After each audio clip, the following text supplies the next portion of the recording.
Well, you today. It was, Yeah, right? Okay. I'll just look at it. Yeah, you gotta open it here. Variance, Right. could you put a mask on in compliance with the order?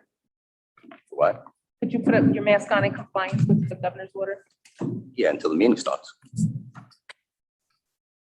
I don't have a mask. We can get you a mask. Pat, would you go get a mask? Just like the governor does. They're not here tonight.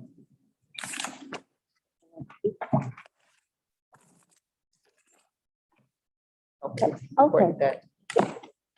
Oh, jeez. Okay, that's fine. No, it has nothing to do with that. Okay. To be here. That's all I was Yeah. concerned. Yeah. No.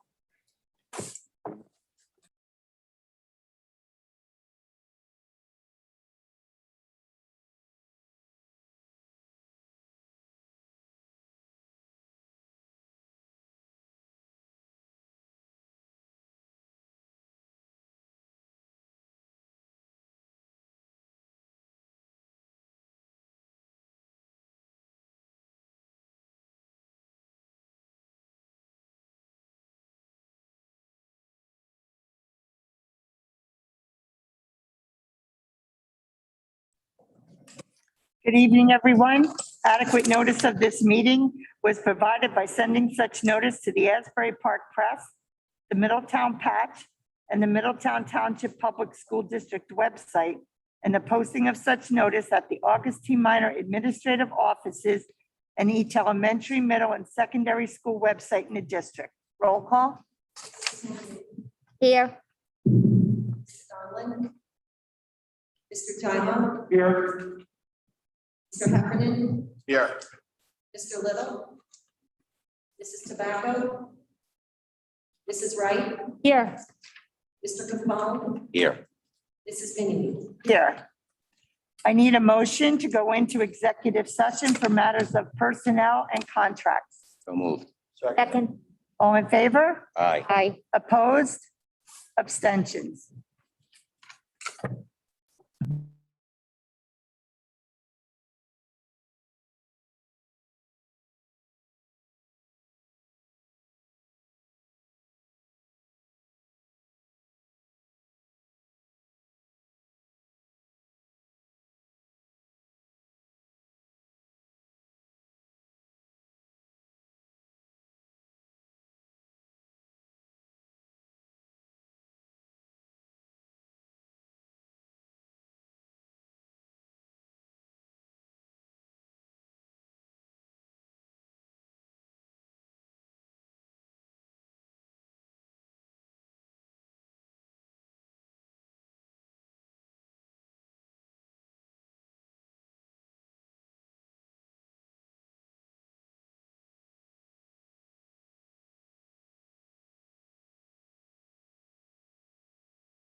Evening, everyone.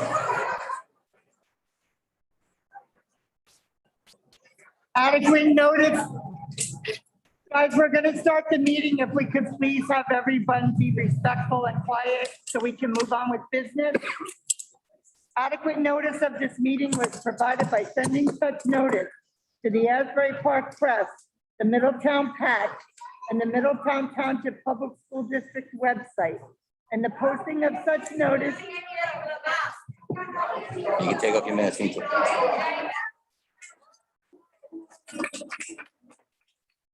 provided by sending such notice to the Asbury Park Press, the Middletown Patch, and the Middletown Township Public School District website, and the posting of such notice at the August T. Minor administrative offices and each elementary, middle, and secondary school website in the district. Roll call.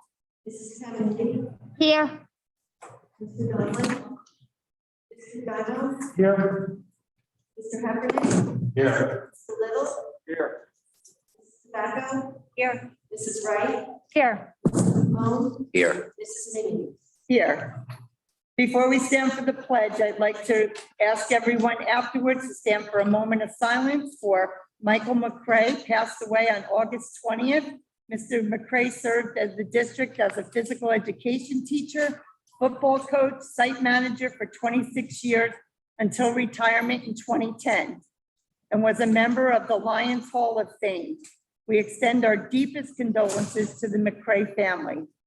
Edward Duncan Mitchell passed away unexpectedly on August 17, 2021. Mr. Mitchell served the district as a NJ Industrial Arts teacher in Middletown High School South and Thompson Middle School for many years until he retired in 2000. We extend our deepest condolences to the Mitchell family. Please stand for the Pledge of Allegiance. I pledge allegiance to the flag of the United States of America and to the republic which stands one nation under God, indivisible, with liberty and justice for all.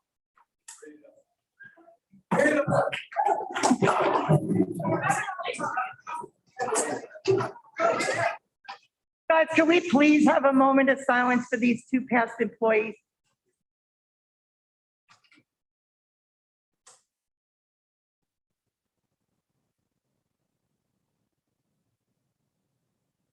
Thank you.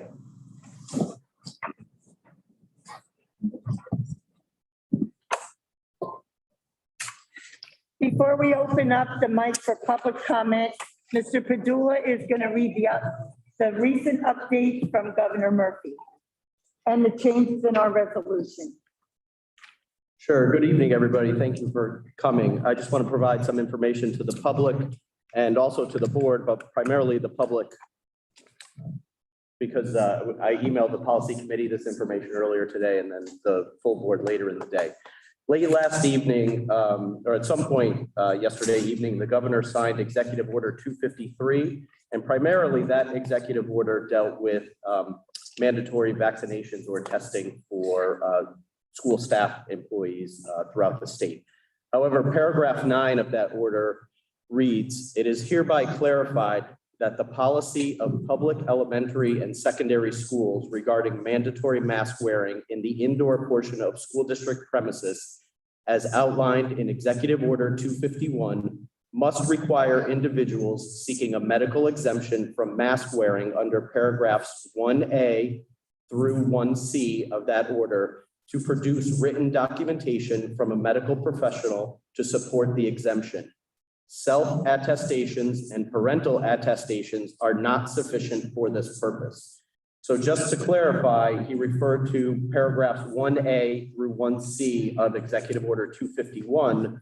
1A is the exemption that refers to when doing so would inhibit the individual's health, such as when the individual is exposed to extreme heat indoors. So again, referencing back to the Executive Order 253, that would require a doctor's note or some healthcare provider.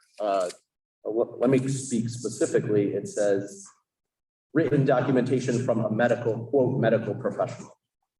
1B, which would require written documentation from a medical professional, is when the individual has trouble breathing, is unconscious, incapacitated, or otherwise unable to remove a face mask without assistance. And 1C, which would also require medical documentation, is when a student's documented medical condition or disability as reflected in an IEP or 504 plan precludes the use of a face mask. So late last evening, it was sent to me, and I received this morning communication from the governor's office indicating that if the district moved forward with the policy that it had discussed at its meeting last week, that the state of New Jersey would immediately sue the district seeking an injunction.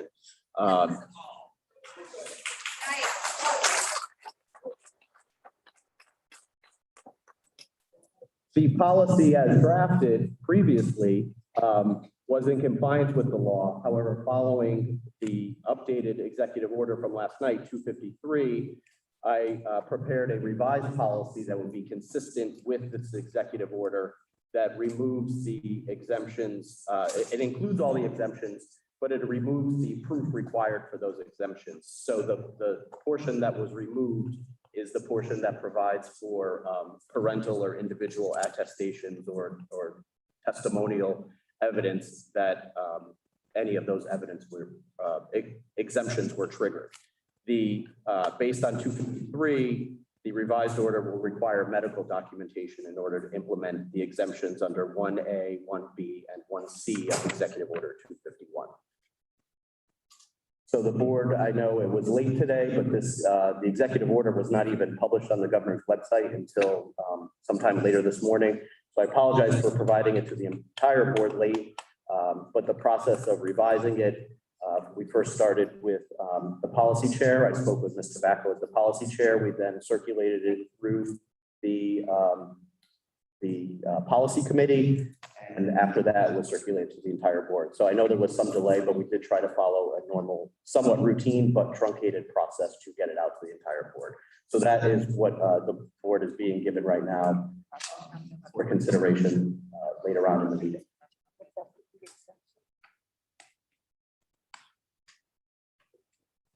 I don't know. Not enough. I don't know. Okay, being with that said, we're going to open the mic for public comment.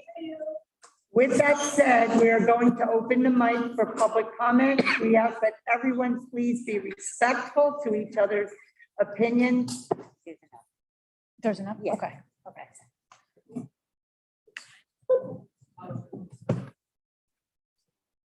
You got room? Hi, my name is Jeannie Isaacson, Roxbury Road, Belfast. So since the dictator wanted to go and be a coward again and do it overnight, and oh, he can sue us, so then we can sue you for when the masks are creating all these problems for our kids, right? Who am I suing then? Let's put that in there. This is ridiculous.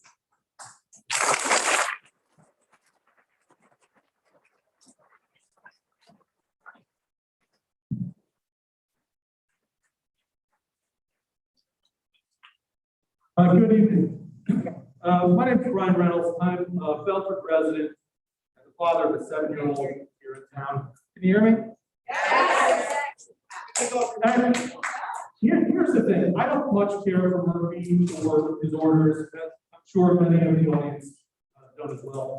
But here's what I really do care about. Every election in this town, a bunch of people get up and they stand up and say, I'm the fiscal conservative in the town. You ask for my vote. Generally, I get behind it.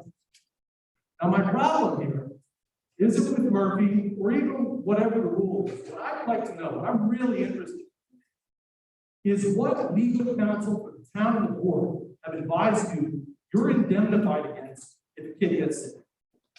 Because the thing is, if you guys are one shot lockstep with whatever the medical angle is that's being issued by the state county health officials, there's a tremendous liability that's put on them in the event that a kid gets seriously ill. God forbid.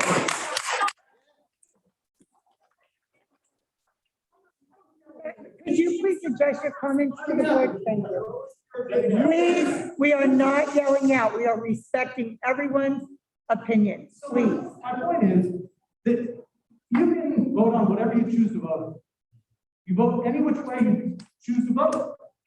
But if your insurance company hasn't expressly told you that you're indemnified against what could be a $50 million lawsuit in the event of a serious injury or death to a child, then you better believe that a much larger crowd than this is going to show up and want everybody's heads on pitchforks. When we're told that our taxes are going up by $10,000 a house to pay for this idiotic move, that's my comment. Thank you.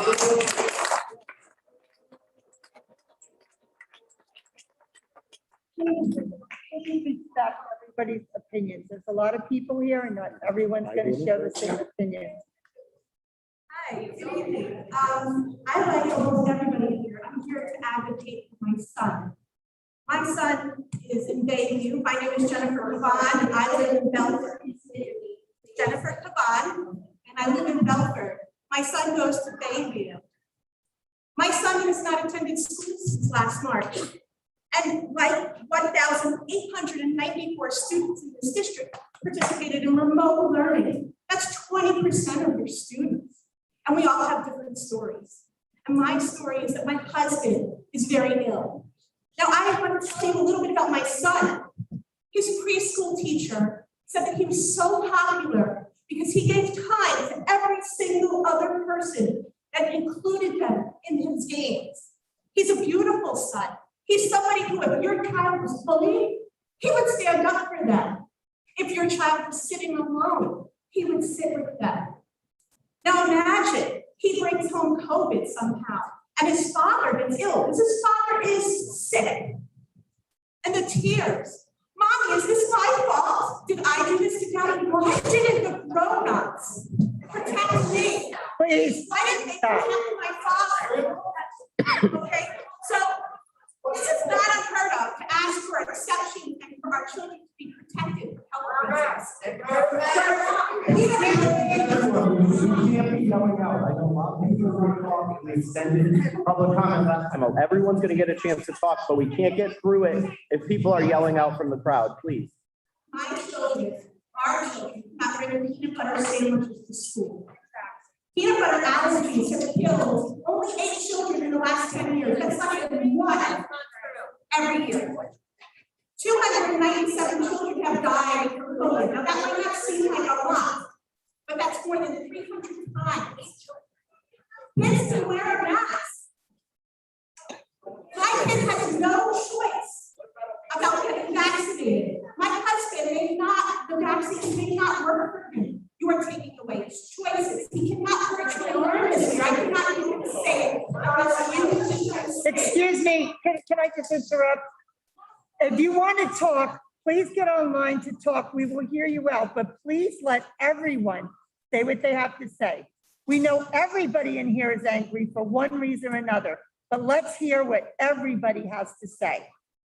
Thank you. And despite anybody out here, I know that if your kids Speak to me. stand up for them, Speak my child would be there for your kids. I'm asking you to be there for my son. Thank you.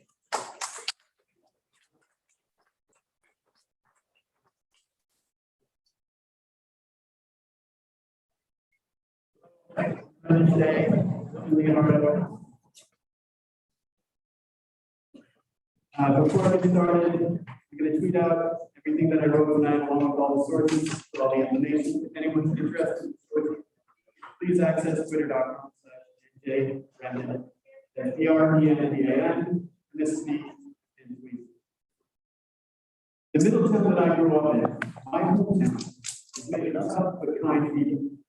I'll never forget seeing hundreds of my neighbors come down to the middle at Atlantic Mountains Marina with shell-shock survivors that come off the boats.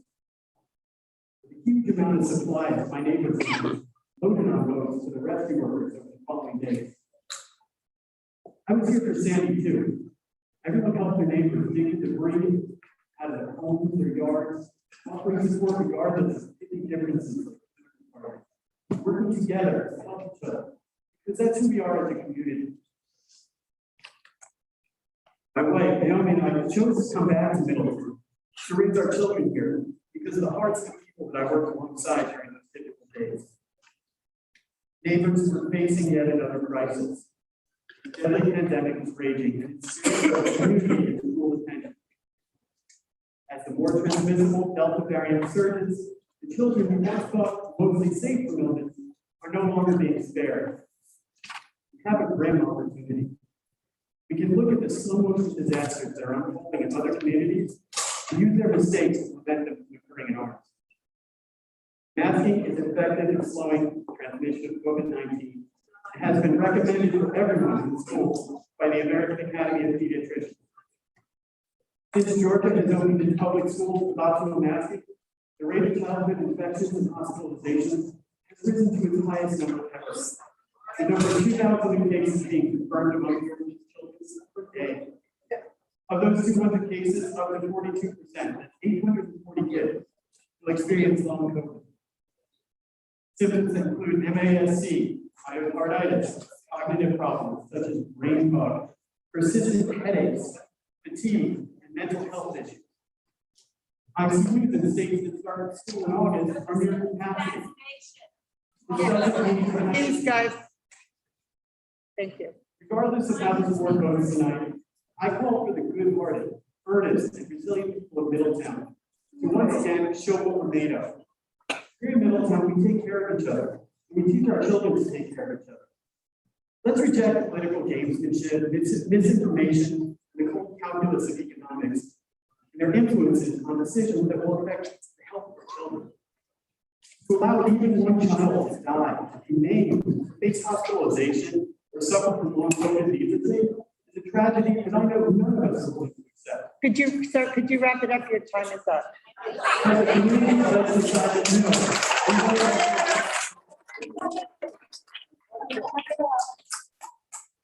As a community, let's decide that no, we won't let those tragedies happen here. Let's mask up. Let's do the hard right thing for ourselves and our community. Because that's what we have. Thank you.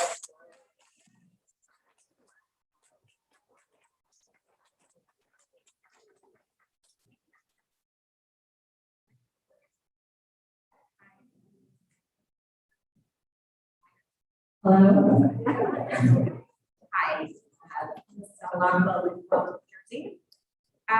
Tonight, my comments changed based on the change in mandate. So I'm going to direct my comments to those who believe this mandate is virtuous and selfless. I say it's quite the opposite. This is actually the height of selfishness.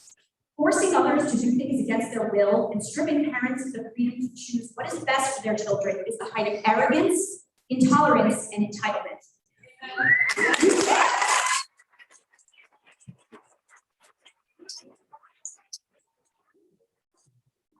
The help of others to ignore the stories of parents and children who have experienced firsthand the harmful effects of the last year.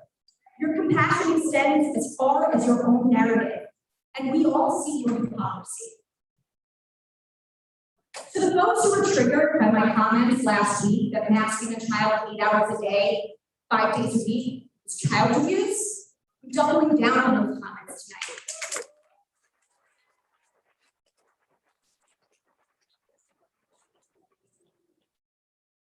Masking children, making them neurotic, worrying about germs and hand sanitizer, and teaching them that school is a place that should be here for those reasons, those are hysterical lies. It is psychologically abusive. Placing the burden on children to mask up for a virus that does not affect them, which any of you would realize if you took a break from your hysterical Facebook echo chambers to take a look at any data.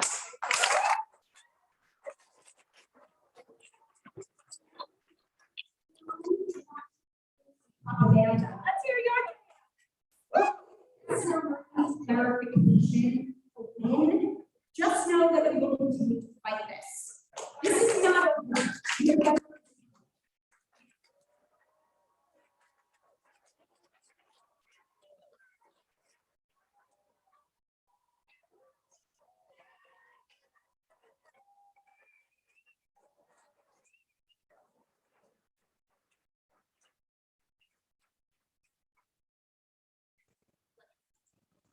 Hello, my name is Marie Zelensky, and it's her team.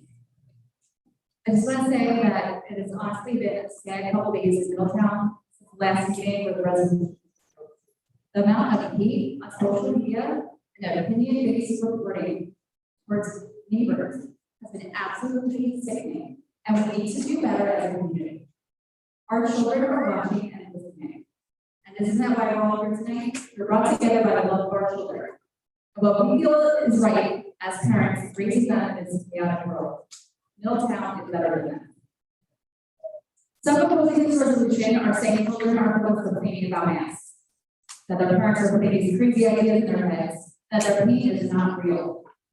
On behalf of many concerned parents in Middletown, that is absolutely absurd, and the excuse is a slap in the face to every single child in the district for experiencing real harm from being masked in school.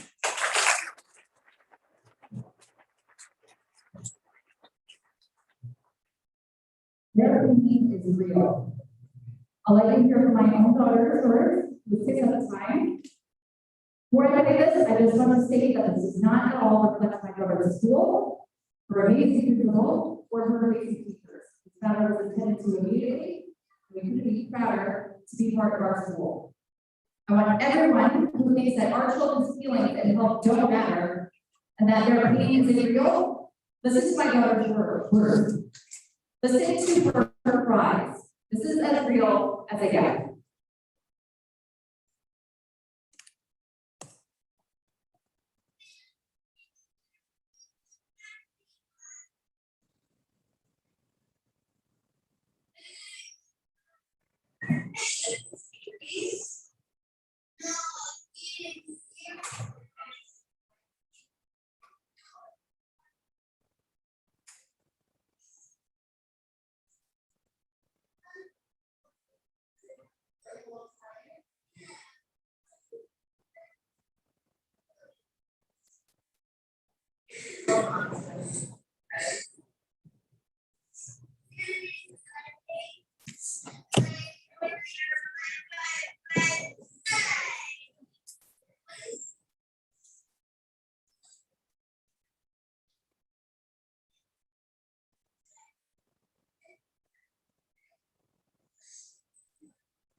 Time.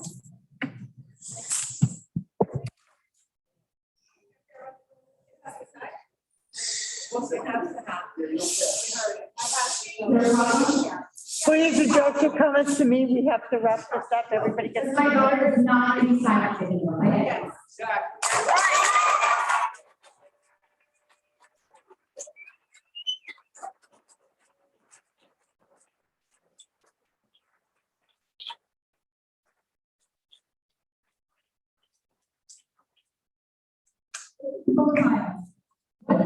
This is where you finally broke down and was brave enough to tell me how she was feeling.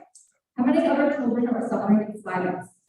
Her pain is real. The kids who are brave enough to stand at this podium last week and speak, and were blasted on social media, their pain is real.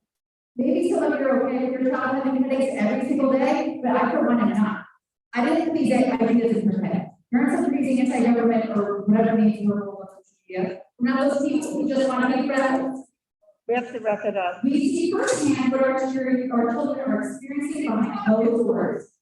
We see our children wanting to please, not complaining about masks in school, and then seeing break down the second they walk the door. Our testimony as parents matter. Thank you.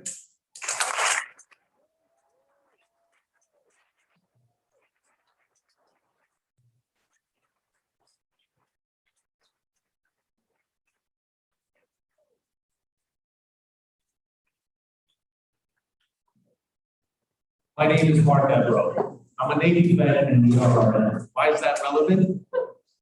Because while I speak tonight, I want you to ask yourselves how many people you know that those job descriptions were alarmist, emotional, or tough enough to know it's nice. You're about to make one of the most important decisions of your life. It may not seem that way, and while I don't envy your position, as I'm sure back in March of 2020, not many people envied mine or my colleagues, but we met that challenge, and I expect that you guys will too tonight. The decision isn't really that critical, not when you put it in proper perspective. Not when you remember that the most important consideration is the welfare of the kids. The only consideration. What's best for them. That's why we're up there. And if you don't feel that weight of responsibility on your shoulders right now, you have no business sitting where you are. The hardest of my life, stress and overwhelming. Fear was ever present. Not for me, but for my family. For my twin 7-year-old daughters who suffer from asthma, which is triggered by URIs, upper respiratory infection. That's what COVID is. So just my presence at home, every time I came in from a shift was a danger to them.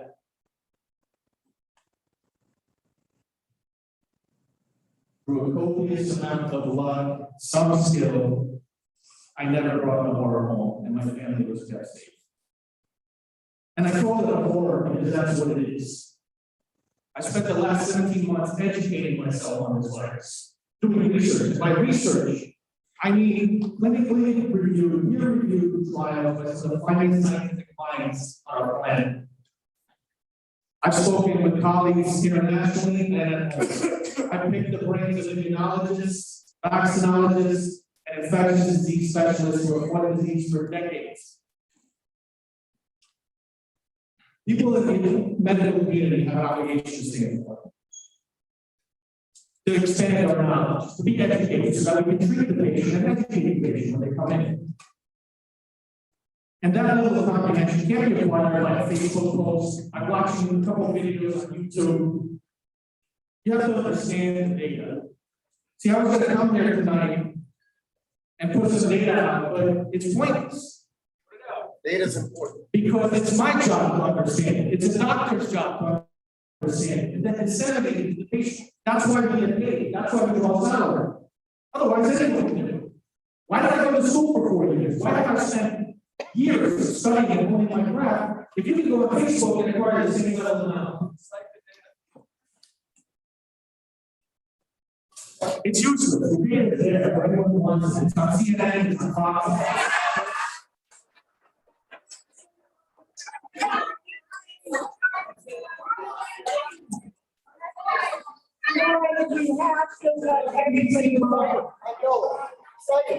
Anyway, I have a short amount of time, so I'm going to wrap up. It's our job in the medical community to understand that data and to use it to effectively treat patients. We know it works when it doesn't. Masks work, period.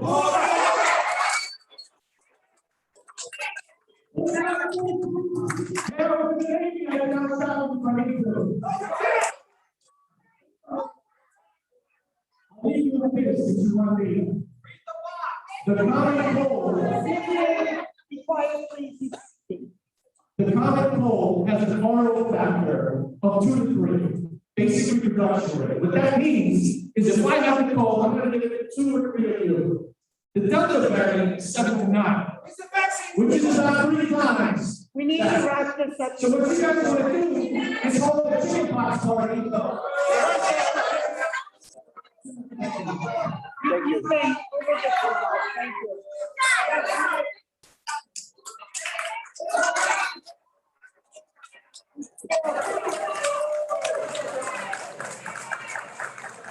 And you guys are all using the same microphone. What does that tell you? Please, sir, you have to sit down. Sir, you have to sit down and stop yelling out. Please sit down and stop yelling at each other. If that continues, we will end the meeting. We need to respect everybody's opinion and everybody has a right to talk, so please, you want to speak? Get online, don't yell out, please. We want to move on. Hi, my name is, you guys can hear me, right? Yes. My name is Ryan Erwin, I'm from Middleton. First of all, I wouldn't want this to. If I was a student last year, I would not even be coming to school, not even doing virtual learning. I would just sit out the entire school year because masks don't work. And yes, I know people can argue. Yes, ma'am.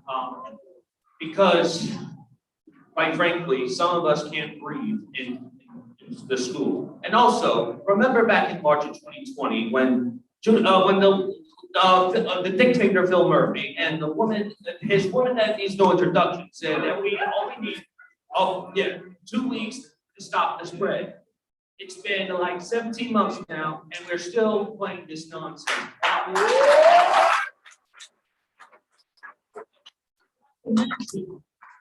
That they actually killed nursing home patients because when the nursing patient got COVID, they didn't want to put them in the hospitals because, oh, we're going to overflow them. So they put them in their own homes and they all died.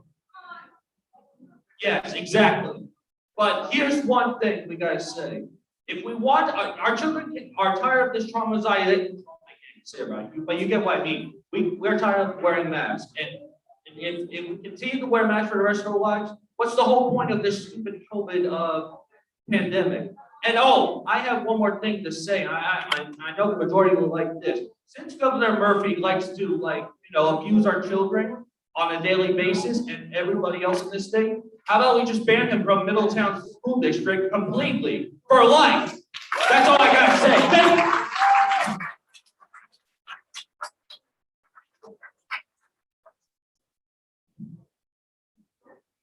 Everybody, when you're up there, please remember you have a 3-minute limit. We have a lot of people that want to speak.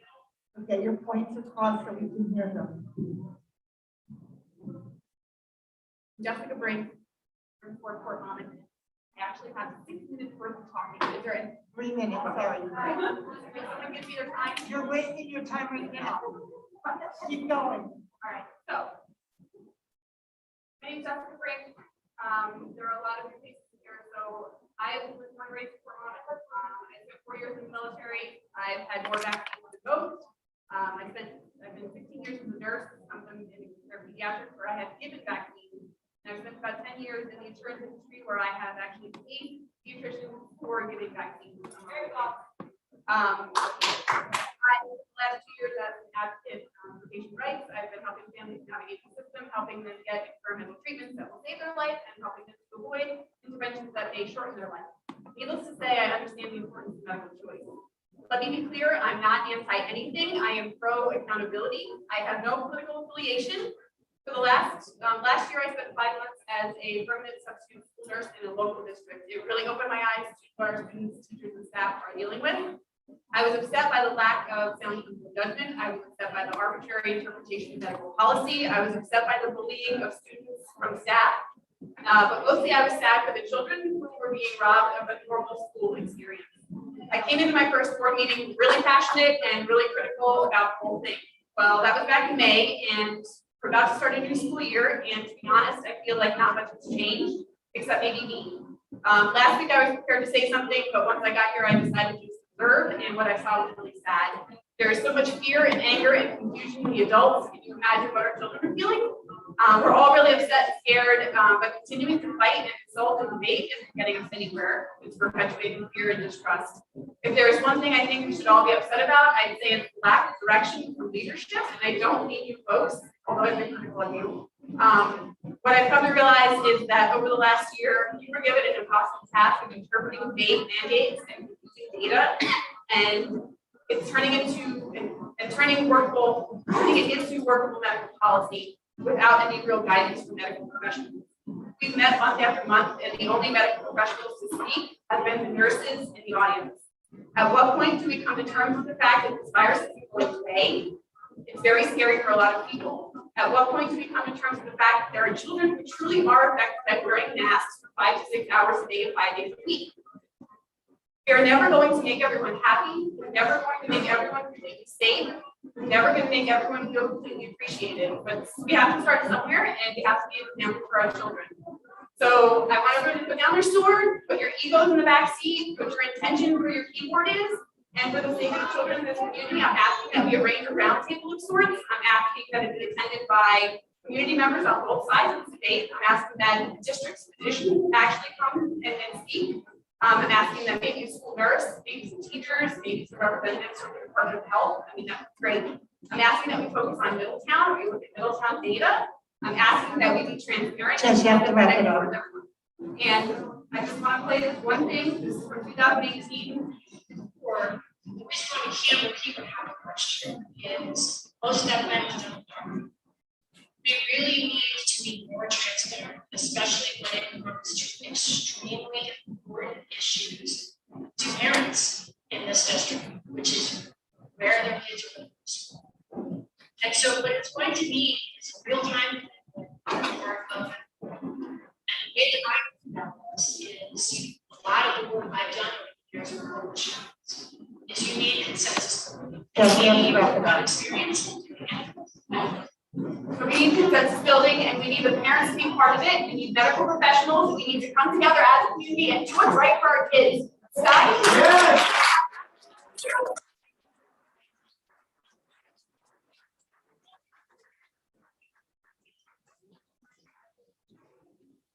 My name is Trevor Berger.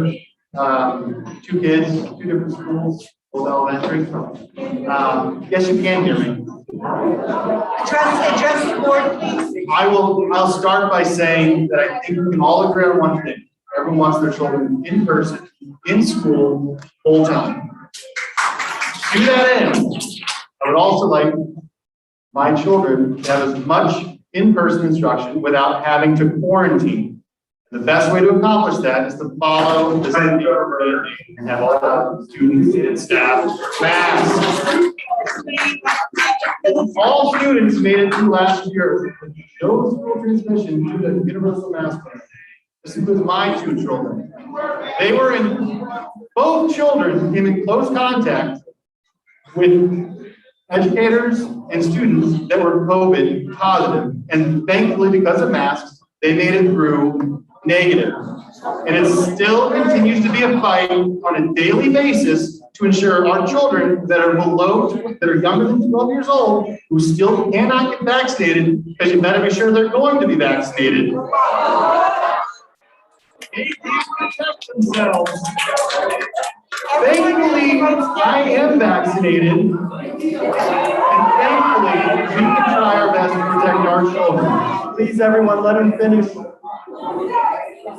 You know what the disease is? It's natural selection. Thank you. Do the right thing. It sounds like you're being forced to do the right thing, but thank you.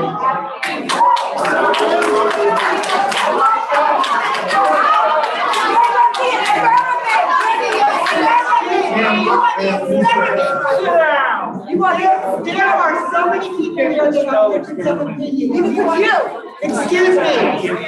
Excuse me. We don't want people fighting in here. This is Middletown and we should be together. We are up here to listen to your comments, either side, and we need to hear you. Please stop. Excuse me, he's speaking, you don't have to listen if you don't. Everybody has a right. Listen, we're not having a back and forth. If you want to speak, let's get up there, we're glad to hear you, but we as a board represent this entire community and we need to hear what everyone has to say with respect. If we can't hear them, we will have to stop until we can. So please, respect everyone's opinions, no matter what yours are. Hello, everyone. My name is Rob Pisani. Good for you. I'm a Windgrove resident. My name is Rob Pisani. I'm standing here before you all to say that I'm not a fan of masks. I'm not a fan. I know that COVID is a real thing. I know that everyone's facing it. What's going on right now is the government is doing what it does best. It's putting us against each other, making us look, point the finger and say, you're the big, no, you're the big. But the reality is, pointing the finger, I'm not saying you guys, they're saying they're putting us against each other so that we can't focus on it. Okay, we're here, there's no reason these kids are wearing masks every day at school. I know I can wear a mask every day at work. I won't focus, I won't be able to get my job done. I have an 8-year-old daughter, she wears glasses. Anybody here wear glasses and wear a mask at the same time? Fogged up, you're touching your mask, you're touching your glasses. Our hands are on our face more than they're anywhere else. So if there's COVID anywhere, it's going to be on our face to the glasses and the mask combination. It's not rocket science, you know, we're really very basic.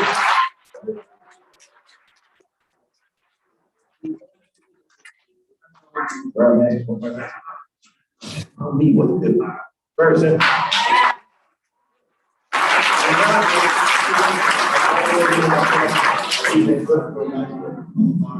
Say, vaccinated. the paper says it's gonna be something, and I'm not even saying that, I was above, and then passing the buck. And I know you're doing the best job you can. You're gonna choose to get the data from you. I'm not standing here with this data in front of me. I know people that have had COVID, and people that have died from COVID. I'm not scared of it. Maybe it's shame on me. Okay? I'm out there every day doing what I have to do. I've been washing my hands before COVID. I don't know about you people. I'm just saying.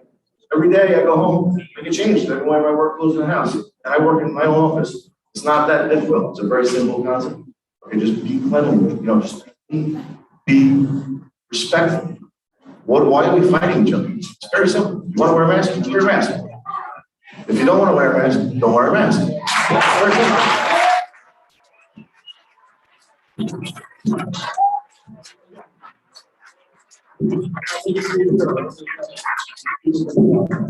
And there's absolutely no reason to mask up. I can tell you right now, my 8-year-old is not going to do well in school with a mask. My 13-year-old, he might get through it a little bit better. He's 13, he's a little more adjusted. Still not great, but he'll manage. My 8-year-old is not going to make it with a mask. So then what do? We go to remote learning? There is no remote. What's our choices? Take them out of school, homeschool? That might be the next choice. And what am I paying the taxes for? I don't understand. It doesn't make sense to me. I can't tell me what it is.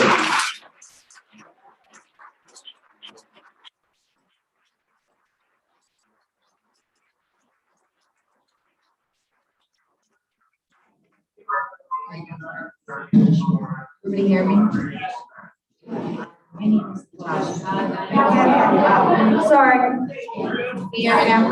My name is Natasha. I have 4 kids in school. First, I want to say that I'm not here to convince the people that walk in this, that they're no good. You have your opinions. We are all mama bears and papa bears in this room.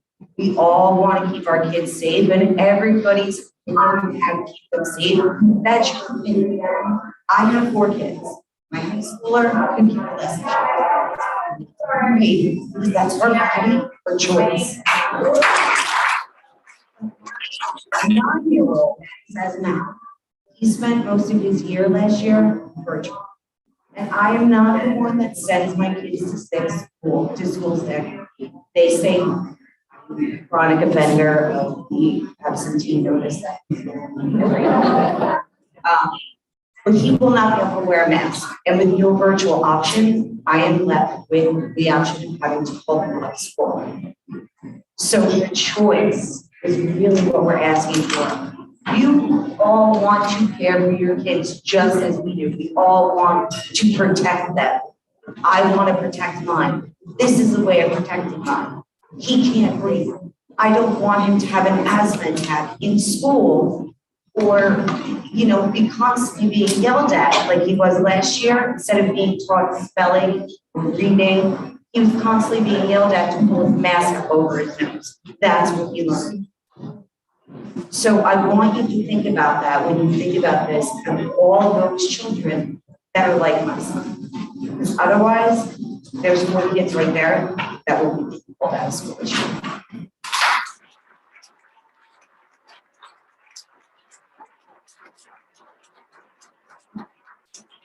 Hi, I'm Kelly. I am from Belltown. Last week when we had the meeting, it was brought up about the parental attestations that you guys trusted us with the sign-in to send them into school. What their temperature was, whether they had been exposed to COVID, all that. You trusted us on that. But now all of a sudden, Governor Murphy, okay, if I say my kid has a headache from it, oh, no, that doesn't count. Now, I took my daughter today for her physical. And we had 4 cheerleading sports in his district. You trusted me to tell you whether she has had mono in the last month. You trusted me to tell you whether she has herpes. You trusted me to tell you whether she has MRSA.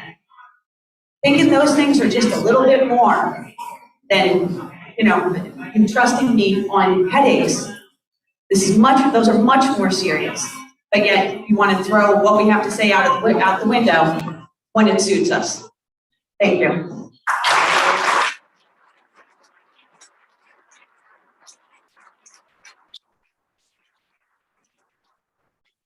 Ladies and gentlemen, my name is Bill Wachowski.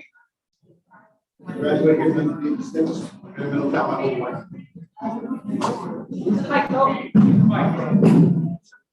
My name is Bill Wachowski. Graduated in 1986 from Middletown North. And I am at my first meeting with this, and I can't believe I'm here. Do you address the board? No. Yes, I'll address the board.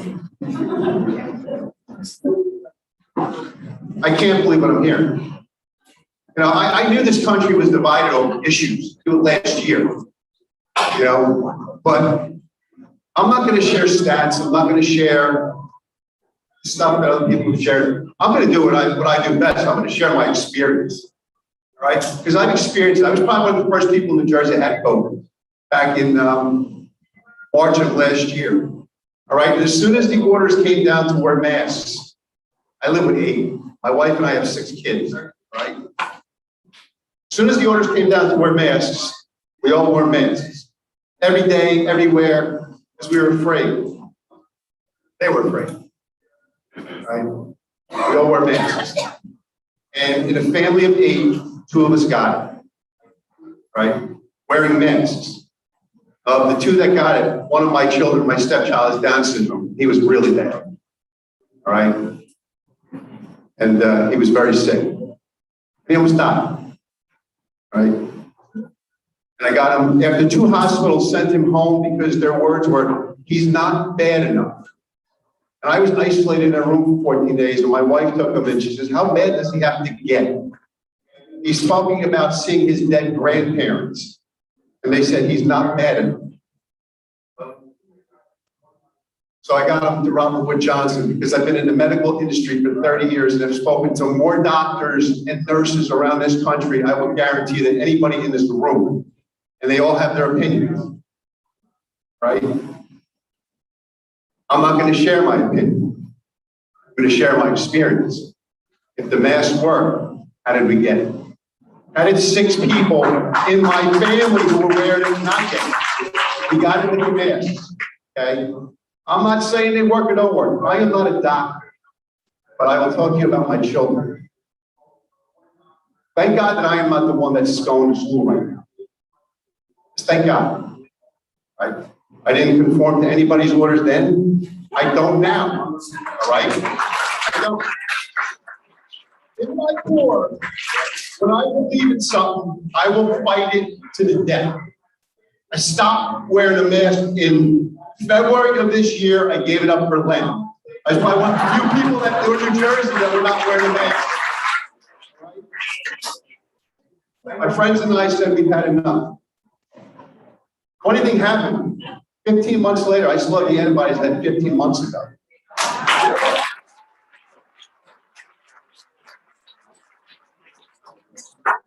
What I want to tell you guys is that my children, my son didn't go to school the rest of his junior year. In his whole senior year, Austin, all right, he went to Middletown South.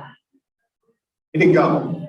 He sat home, he learned nothing. I just dropped him off at college, and I don't know how he got into college. He didn't take his SATs. He was a B+ student for 3 years. He got straight F's. Sit down, why am I going to school? So you have to start wrapping it up in time. I'll wrap it up. I don't know what the agenda is. Again, my stepson, I took him over into school for his walking papers yesterday. He walked into a school with a mask on because that's what he's supposed to do. And there were 30 administrators in there without the mask on. So why are we wearing the masks for the kids? The kids who really don't get sick. All right? If the masks work, wear the mask. I don't care. I think it's your choice. If you want to wear the mask, wear the mask. If you want to wear 2, wear 2.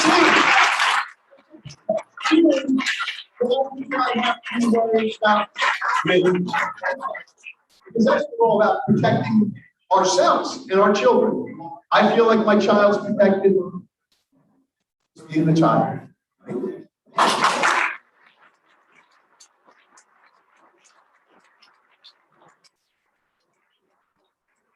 Can you hear me? Hi, I'm Cindy Cook from Fort Lauderdale. I'm a grandmother of 3 kids, 1 who's going in Bayshore and 2 go here in Bayshore.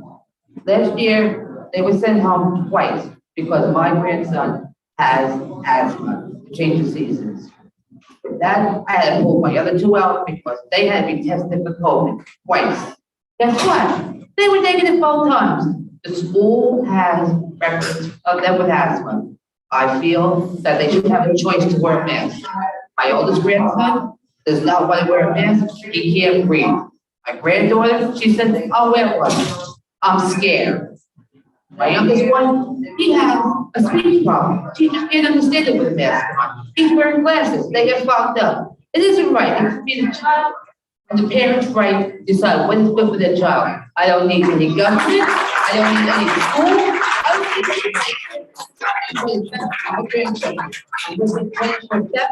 I abide by every rule the school has, but this time enough is enough. They're documented. Murphy says, oh, parents didn't write a letter. Guess what? I didn't write one. I have the backup from my doctor. My doctor says, oh, that is why for them to wear masks. I have all the medication to prove that they can't wear a mask.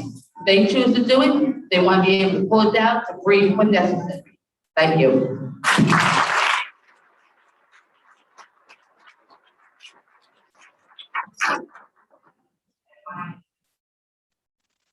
Hi, my name is Bella, and I'm graduated next month, and I'll be entering the My life is already hard with me and my friends socially. People think wearing the mask will save us, but the honest truth is that the masks don't work. I get a lot of headaches from wearing my mask, and it gives me anxiety because I feel like I can't breathe. Masks do not work. Like people say, go read the box. The masks sold by Old Navy, Target, and Gap also don't work. You should not be forced to wear it. The governor is destroying this beautiful state. The flu kills more people. My body, my choice, and please hear my voice.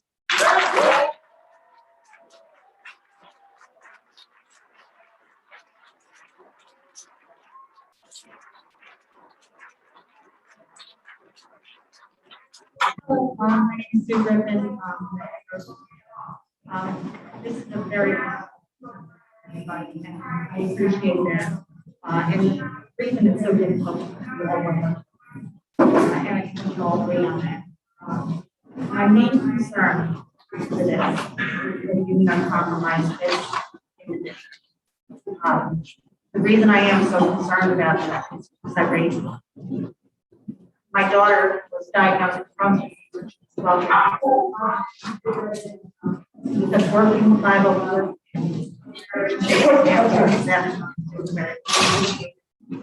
it worked for her because I was able to work with the school system to mitigate the risk for her.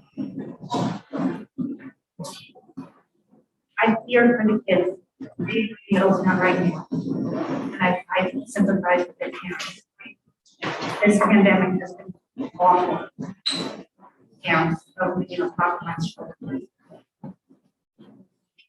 There is no remote option. What's happening is these children will be forced to go to school and be in close contact with children less than 60 apart. Many of these children don't have options to be vaccinated. Thereby, they don't have any way to mitigate their risk. Whether you agree with vaccinations or not, some of these kids need to have sure. And some of these kids need a way of mitigating the risk factors, and they're younger than 12. This creates a dangerous learning environment. Middletown's mission statement said, and I quote, sorry, I forgot that. We believe we must function as a united community, embracing our diversity to operate equitably as one district to accomplish our mission while meeting every student's unique and individual needs, enable them to seek their potential in a secure, safe, and nurturing educational environment. I appreciate that we made this right, but I urge you to stay at the table and manage somehow to take the needs of every child, every one of our children into account and mitigate needs for them so that they can all learn in a safe, secure environment.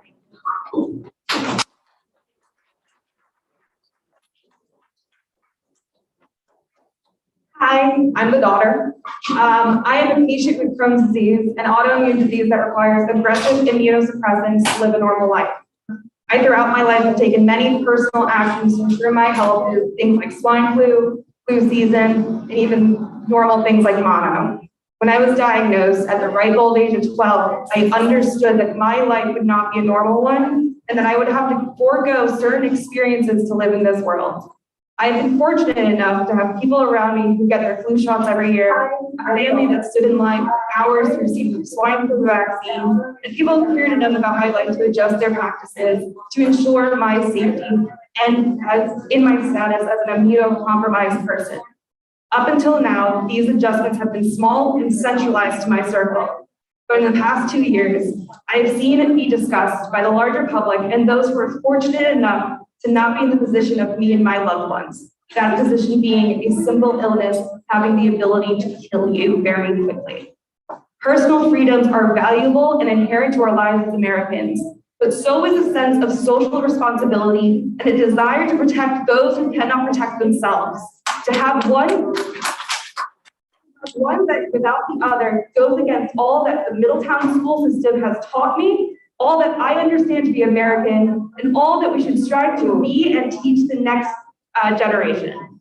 I am the accepted casualty that people insist doesn't matter. I'm the faceless numbers that people are insisting are fabricated or made up. I could have easily been an emaciated child rotting away in a hospital bed, drowning in her own lungs because you insisted that my life was not as valuable as your comfort. I am also what an immunocompromised child can become when given the opportunity to thrive in the Middletown school system in a safe and effective learning environment. And I'll be outside if anybody wants me. Thank you.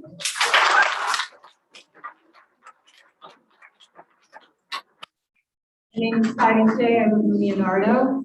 I am hearing a lot of people saying that they should have the choice to wear a mask, and I find a woman who showed up. There are people in your schools who cannot be around sick people, and the mask is to protect you. No, it doesn't protect you, it protects other people. So unmasked wearing. Excuse me, please let her talk. I have to say this. Tonight, are you talking about bullies later? Look at them. There's a bunch of bullies right here. Why don't we talk about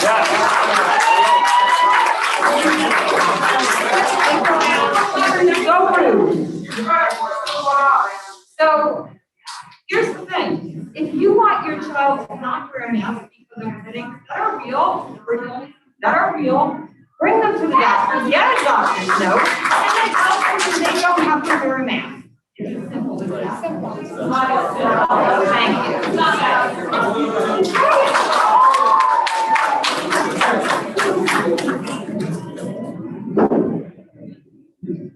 Mary Musquinos from Middletown.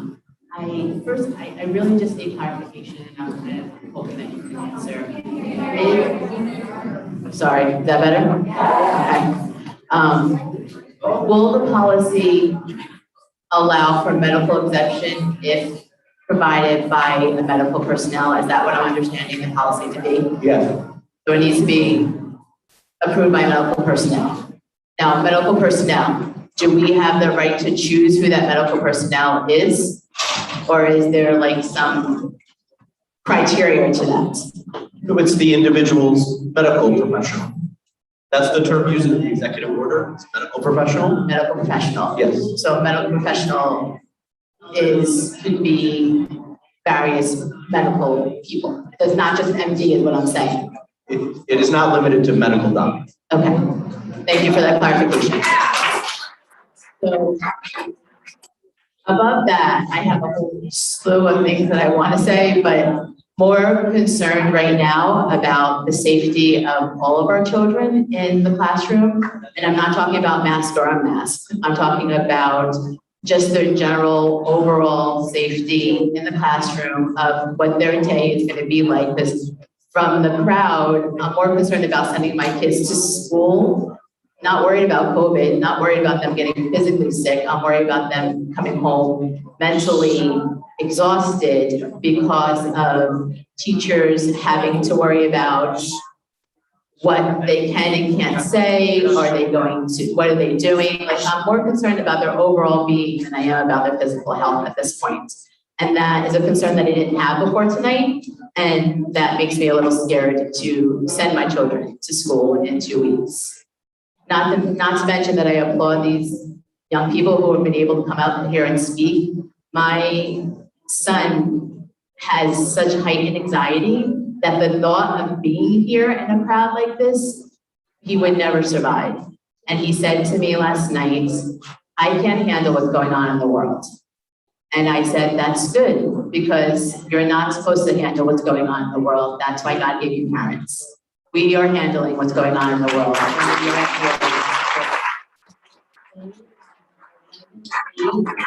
High school, I don't care what grade you're in, they should not be dealing with what they're dealing with. It's not their time to be dealing with this. And they need to be in school to learn, to get an education so that they can become productive members of society and not just the statistics of who grew up in COVID. And my one last comment was, or question is, if masks truly, truly work. My husband had to have emergency surgery a couple of weeks ago. And we walked into the emergency room. I put on a mask because they asked me to, and I did. As soon as we got into the ER, I took the mask off.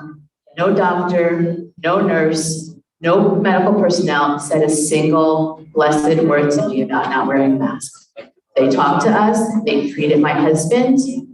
We went up to, he was admitted to the hospital the next day, 24 hours before surgery. I went in and out of the hospital with going up to his room, took the mask off when I got to his room, and every single time spoke to numerous doctors and nurses, and no one asked me to put a mask on. And my one last question is, and I've said this before, that I've worked in a school district where children have not had to wear masks since last September. It was parents' choice whether they wore a mask, and we respected that choice. We were not sued. Why is Governor Murphy choosing or saying that he will sue Middletown, New Jersey?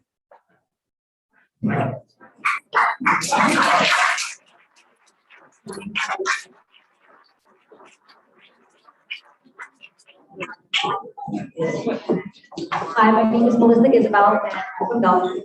I came to the meeting last week and I spoke as an educator, but I forgot to mention that I'm also a mother of 3 children in this district. I forgot to mention that I teach science and how hard it is to do that now.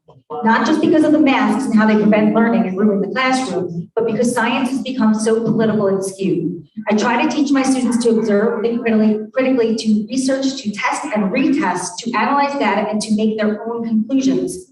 For years before this pandemic, I have taught the scientific method. How can I do that in today's society? How can I do that when a 6th grade science student can design an experiment that can absolutely prove that the plexiglass on their desks, but not actually between them, does nothing? A spray bottle with water was all it took. A 6th grader came in with a bottle of water, sat next to his classmate, and sprayed, and the kid got wet. But we have to have the plexiglass there. It does nothing.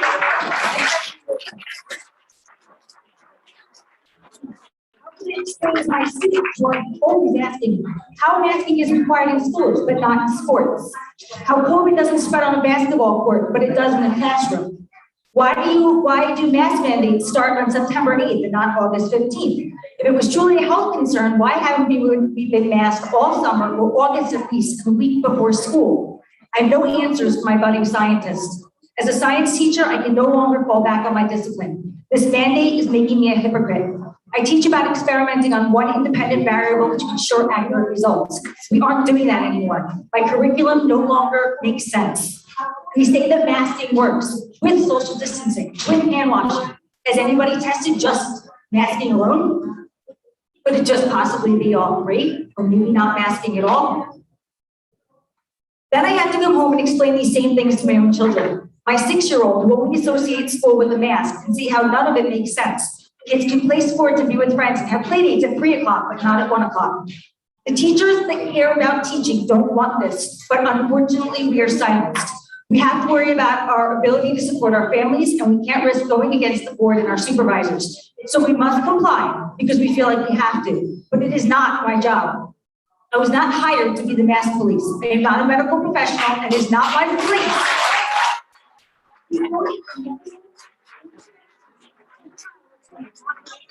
Who am I to do that? What will happen if a teacher forces a mask on a student and it triggers an asthma attack or worse? Will I be liable? Will the district protect me? I waste so much instructional time on masks, and my students are suffering because of it. I barely get into my curriculum. Teachers want to teach. We want to see faces. We don't want to tell kids to pull their masks on. It's not our job. And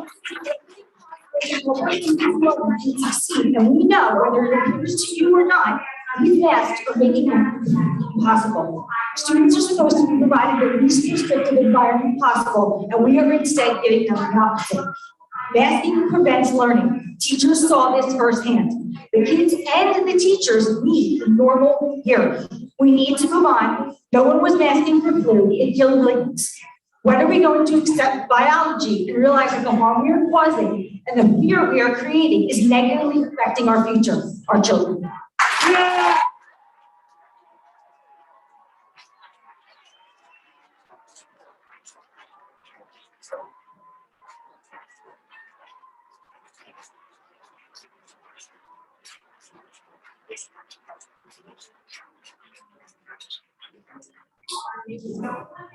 My name is Crystal Mason.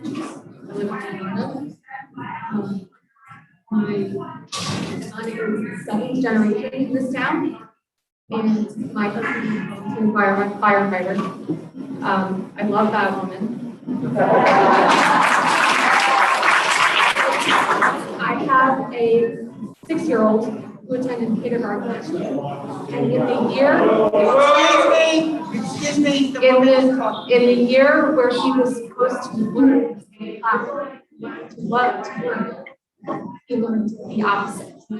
He learned to fear his classmates, to fear his teacher.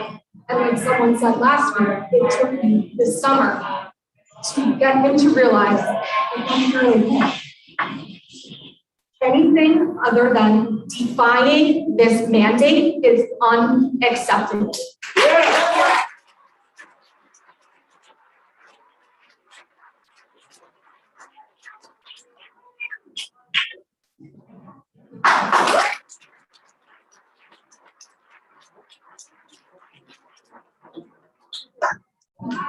My name is Mark. I wasn't planning on speaking today, but the gentleman made me decide to come up in here and speak to you all. I grew up elected all of you, no matter what side you are. And he spoke of math. He was a professional. So we're going to go through the math really quick, if you don't mind. What I'd like is for everyone here to share with me, because I mean, it looks a lot different. Everybody is masked here. Most of the people here aren't masked, but half of this group would go to their phones and pull up their calculator. And the other half go to the CDC website. And we are going to understand something here. So I'm going to take you simply through the math. Can anybody get calculators out here? Can anybody? Sir, please. Okay. So the math on the CDC website is we have 330 million people in the US. How many people were sick with COVID? 11% of those. How many people died? 660,000 per the CDC, and we all believe it, right? Good. Thank you. So now, if you do those numbers, did anybody get that number for me? Was anybody able to? 36,003. No, it's a percentage. Research, just make your comments. And the percentage is 0.2% of the US. The average is, and I want you to know, I spent 25 years building algorithms on Wall Street, and now I am an inventor in mathematical calculations around data. So whatever you want to say about it, this is simple math. That is 0.2%. We are talking about looking at risk, each of us. And each of us has the ability to say, what is my individual risk? We are in America.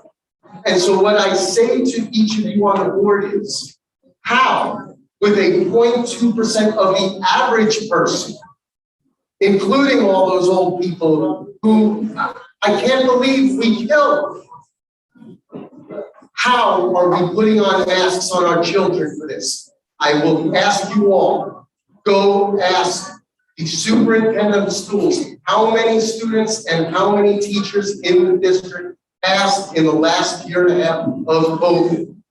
I would question that. I would love to know, but we don't know. You know why? Because in many of these districts, the answer is zero. I advise you all to go extremely local and pay attention to nothing what the news says. Thank you.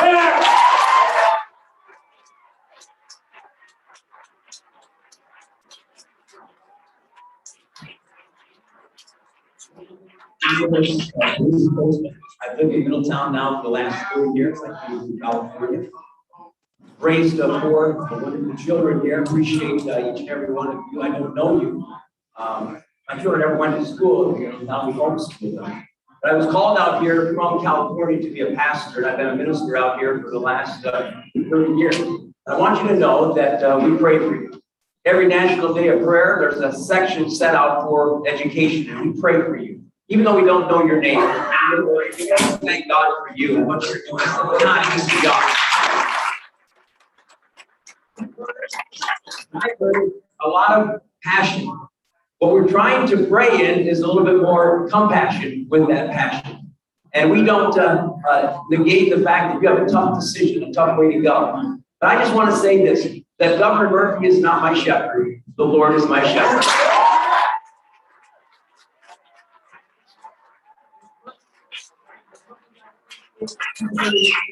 I agree with my shepherd. The Lord is my shepherd. And in just a moment, I want to pray for you. But listen to this.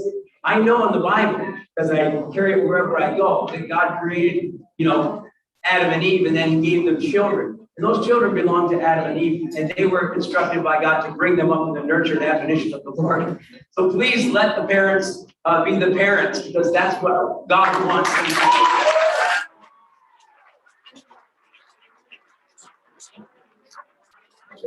You've got wisdom beyond any medical profession. They know their children. And let's let them. Thank you for letting me go to school, my children. Thank you for allowing us to have the freedom of choice. Let's pray, Lord. Thank you for this Board of Education, Lord. Thank you for them. Thank you for the faculty and administration in Middletown, in all the buildings, all the teachers, all the support staff.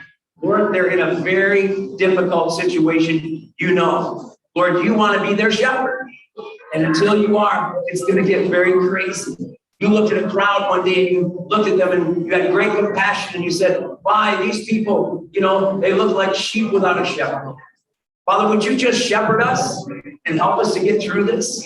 Help us not to look to man, but to look to you, because you have the answers. You are our creator and our sustainer. Bless these people where they need wisdom from above. This is not an easy decision. These are not easy situations. It's gone a lot different than just making decisions on plant facilities and teacher salaries. We've got life and death kind of issues right before us, and nobody wants to make those decisions in any vain way. So bless and encourage them. We love them. We pray for them. And thank you in Jesus' name. Amen.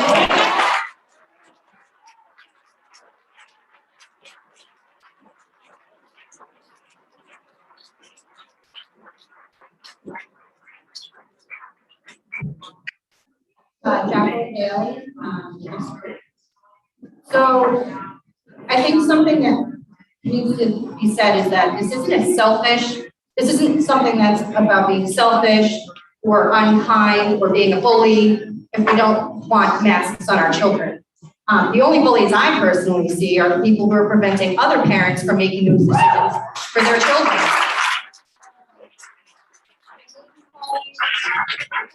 People for their personal decisions. That's what happens when you can't attack the argument, you attack. We're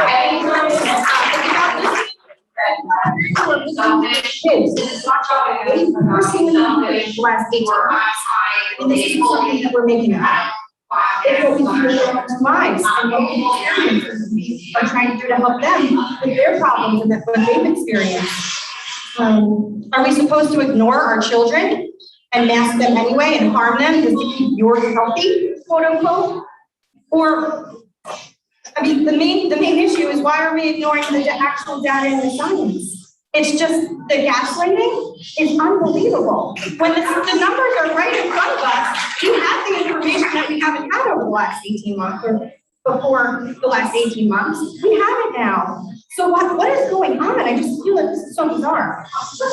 Please, I've asked so many people, provide a scientific study that proves that masks in school have been effective in preventing children from getting COVID.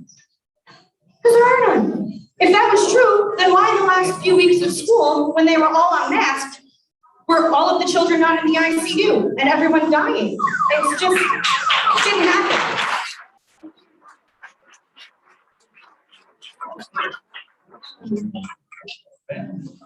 They didn't end up, it didn't happen. And, oh wait, no, something actually did happen. They were happy. I will never forget the day that my two boys got off the bus, kindergarten and first grade. I mean, that's the beginning of their school experience in Middletown District, which we moved specifically here for 4 years ago. It was heartbreaking. But they got off that bus, and I have the chills just thinking about it. They were so happy. They were alive. That moment cannot be taken away from us, no matter what happens. And that is why I am here today, and why I will fight so hard for them, because I know what is best for my children. And why all of a sudden did we switch from counting deaths to cases? The fear-mongering doesn't work for me anymore. First, it was wash your hands, sanitize, then it was stay home, oh, social distance, then it was, oh, get vaccinated, everybody gets vaccinated, now it's a booster? I mean, who's the fool here? When is this going to stop?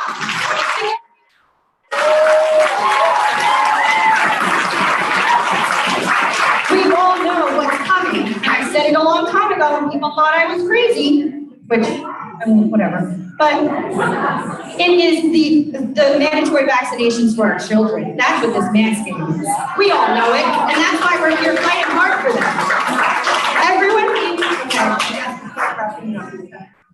okay. So everybody just needs to stop meddling in other people's business. I'll do what's best for mine. My problem is that there are parents in this district who are urging other parents to write notes to have their masked children seated 6 feet away from my unmasked child. That's happening. That's why I wanted everybody to understand that there are parents doing that when they have no idea what their medical condition is. Isn't that in their revision that you can't harass and bully and intimidate? Yeah. So why are they the loud ones? Why are they complying with what they want? Because they're loud? Well, power may be contagious, but so is courage. And you can kick me off your Facebook groups, you can try to delete my comments, but you're not going to silence me. I will be here every week speaking at these meetings. I will be here speaking at these meetings. Oh, and let's not forget the elephant in the room. Everybody says keep politics out of it. How do we keep politics out of it when politics are the exact reason that our kids are driving this mandate?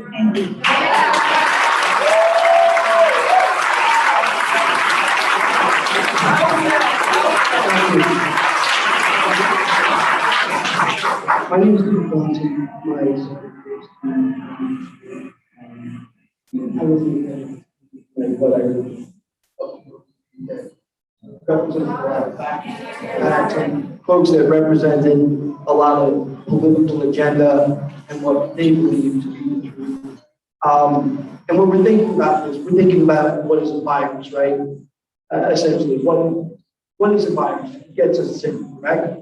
And the numbers that have changed recently. It's been more about the number of cases than the number of deaths. And what are mostly the people that get COVID dying from?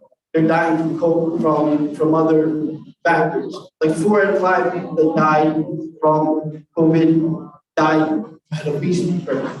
Okay, so there are some things to consider when you talk about the deaths and how serious this virus is. There's no doubt that it's contagious. There's no doubt that it's real. But it's become a political agenda. Our kids have become political pawns. We become political pawns.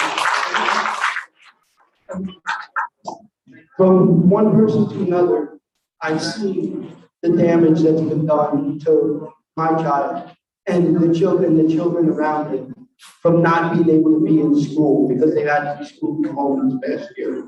I've seen the discomfort. I've seen the not understanding why they can't go to school, or why they have to be homeschooled, and the ability, how effective homeschooling was, because that was an absolute joke. We lost a year already. And now we're about to go through this again this year where they have to wear masks. Why?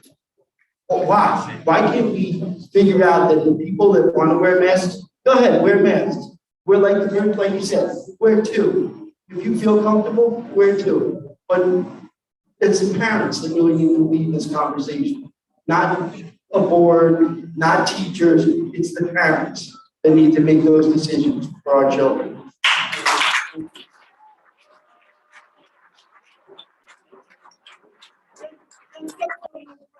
Because we do have to discuss the policy and make votes. That's the woman in the white shirt. End of the line, we're going to end public comment till the next time. Now, we have to discuss this policy. We asked everybody to get online, and now that woman in the white shirt is the last one. Can I go on? No, she's the last one. There's more public comment after the voting, so we have to start with that.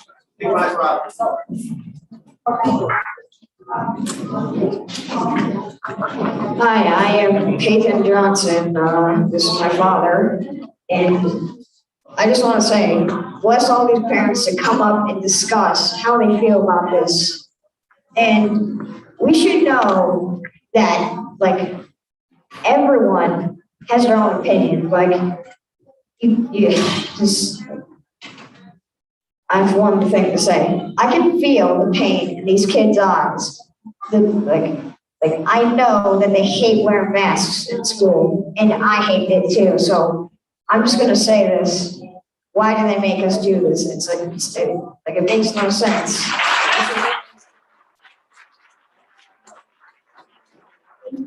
They should give us a choice if we want to do it or not. So if you feel comfortable, do it. If you don't feel comfortable, don't do it.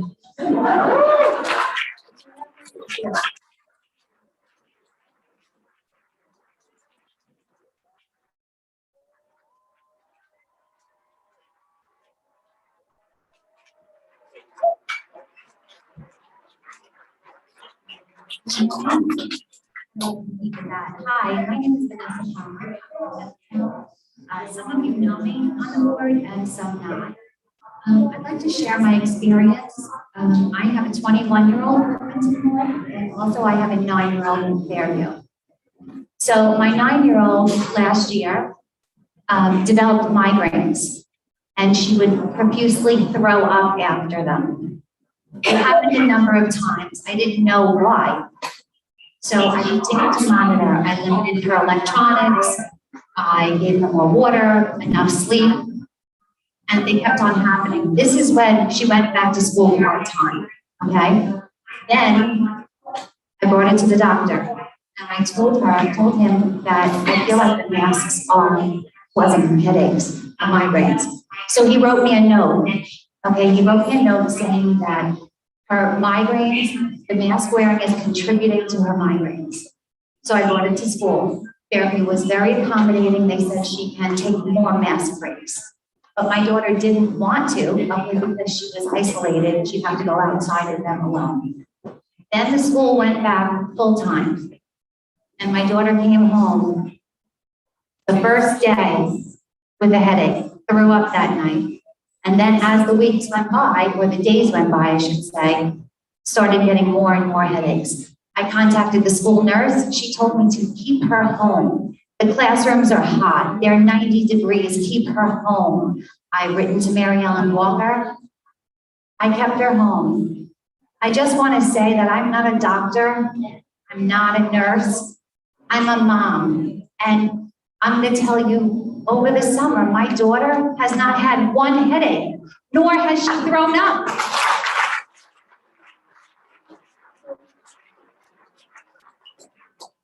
And by the way, to get a medical exemption for a mask is impossible. Her doctor would not give it to me. However, he wrote her a note already saying that the masks are contributing to her migraines, but wouldn't give me an exemption. I wonder why. I wonder what he's afraid of. So come fall, if you guys don't listen to the parents, okay, I'm gonna remove my daughter from this school district.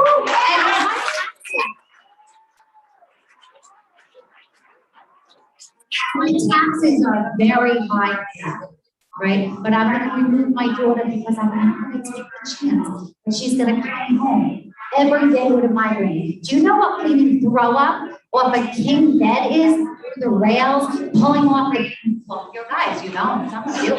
I mean, it's a job, right? I'm not gonna take that chance. My daughter doesn't need to suffer. And I think what this whole crowd, listen to everybody, and everybody has an opinion, and nobody's gonna agree because everybody has their own story. So here's the solution. Everybody should be able to do what they want with their body, right? That's it.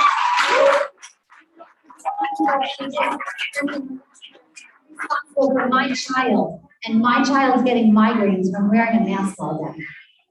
So thank you for your time, and I hope that you consider my daughter and other people's daughters and sons that are developing problems from wearing masks all day. Thank you very much.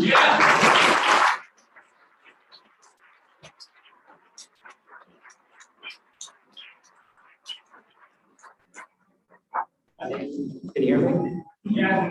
My name is Paul Mantello. I am not afraid anymore. I am not going to keep wearing masks. You're not going to force me to wear a mask. I don't care how many times you guys say it. I don't listen to you. I will not go to the school because I'll get pulled out and take back the tax dollar. I am not going to listen to you guys. I'm going to listen to one person, and that's God. That's it. I'll listen to anybody else. And I know I'm not alone here, that everybody in this room will do the same thing. So you guys need to stop hiding behind your masks and do what we want. Because in the end, when we pull out our kids, everybody gets pulled out, you guys have no money upon your school. And that's what you guys do.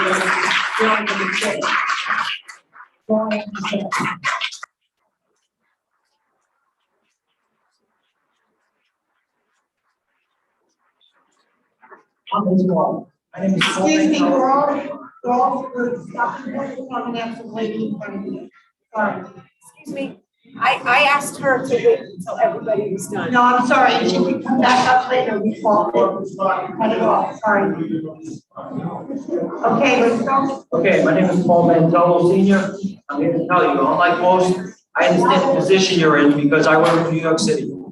And as New York City, we have our own tyrannical mayor, governor, mayor, you name it, we just got fired. The bottom line is, this is America. We have constitutional rights, and I'm calling upon you to do the right thing. I refuse to obey my boss because he's just a boss. He is not my master. And we will all answer to the same master. Now you have to do what's right. You choose to side with the tyrannical dictator named Murphy, who on public television came out and said that the Constitution is above his pay grade, which disqualifies him as a leader. It disqualifies him as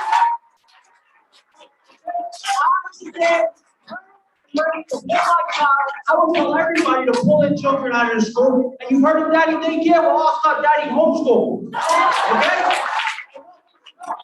I do not answer to the tyranny. I refuse. I remove consent that we the people give to you. We elect you. He's a radical lunatic who's going to dictate and change every 4 hours what he wants. I can go to Costco, but my kid can't go to school. I can go to a strip club, but my kid can't go to school. When are we going to end this? This doesn't end until we set it up. They told us 2 weeks to stop Florida spread. We're 18 months later. They told me at work I wasn't allowed to wear a mask when this all started. And you know what I did? The total opposite. I wore a damn mask. Then they came out a couple of months later when flip-flopped out, she kept changing his mind. And they said, hey, you need to wear a mask. And that's when I stopped wearing the mask. And I'm still here. All of these unmasked people in here are with the masked people, but yet they're so afraid that they still sit here. They don't even touch this podium. They touch this microphone. They wore their mask. They took their mask.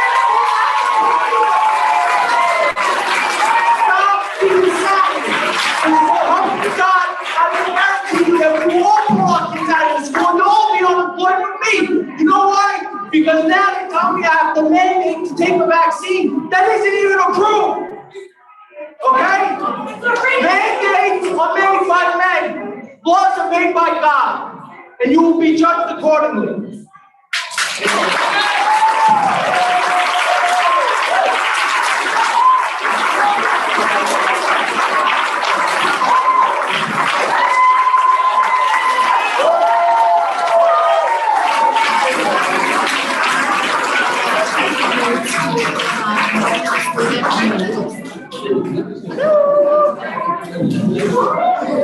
Hi, my name is Christina Bernard, and my children go to the Middletown School District. I know I've spoken before last week, fiasco. I didn't speak because I just didn't have it in me, but I just want to say a few things, and I've said things before, but I just want to speak on behalf of me and my children. I understand that everyone has their own opinion on how to raise and take care of their child, and that is their right to do so. My child, that's my right to raise them as I see fit. These children have had an entire summer of pool clubs, sleepovers, contact sports through the Middletown district, unmasked. They have had amusement parks, traveled. My children even traveled mask-free on a plane, I might add, and we are all fine. I am over this. Now come September, my children have to be masked up again after they were let free at the end of the school year last year to be unmasked. My children did not go to school until that happened. I am not sending my child to school with a mask any longer.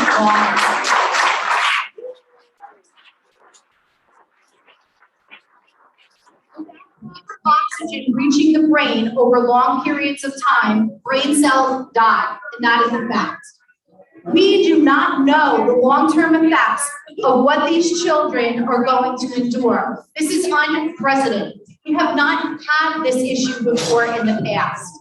Now our children are facing that, and we do not know what the effects are going to be until years from now when it is too late. Are you willing to take that risk on your precious snowflakes?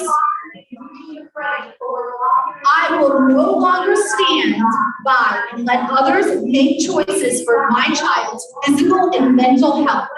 This is not in the best interest or for good for their well-being. God gave my children the God-given right to breathe fresh air, and He is the only one that can take it away. I will fight with every breath I have to make sure my children have the freedom they deserve. And one more thing, and this I didn't want to say, but I have to after last week.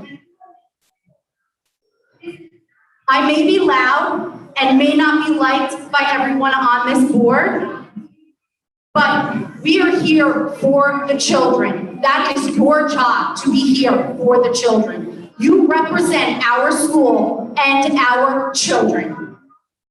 And to have someone's spouse go on social media and call our children racist, sheep, and snowflakes is unacceptable. These are children.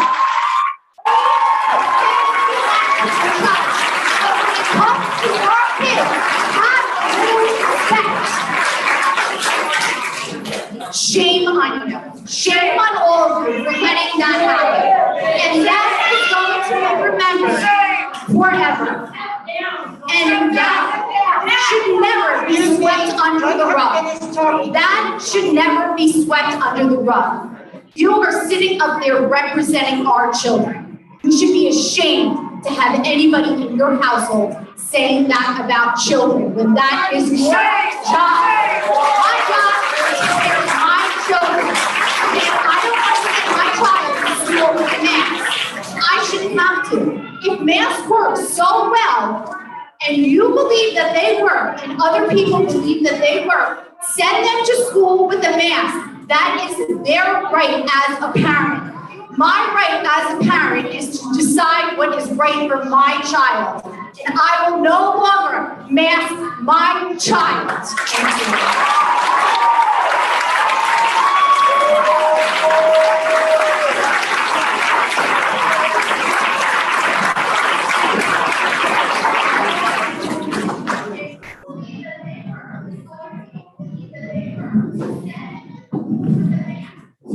Hi, you guys recognize me from last time. Hi, my name is Delaney Madigan. I'm in the 4th grade. I am in Greenview Elementary. This year was not too great for me. When I came out of school, I didn't have to wear a mask, and that was really nice for me. And this summer, I didn't have to wear a mask. But now when we're going back to school, we have to wear a mask. Why? This year was hard for me because when I came home from school, I would always have a headache and I would feel like I was sick. And then the next morning I would have to do that. I would have to do that all over again. And it really hurt me. This is the last thing I'm going to say, but I'm not going to wear a mask in school.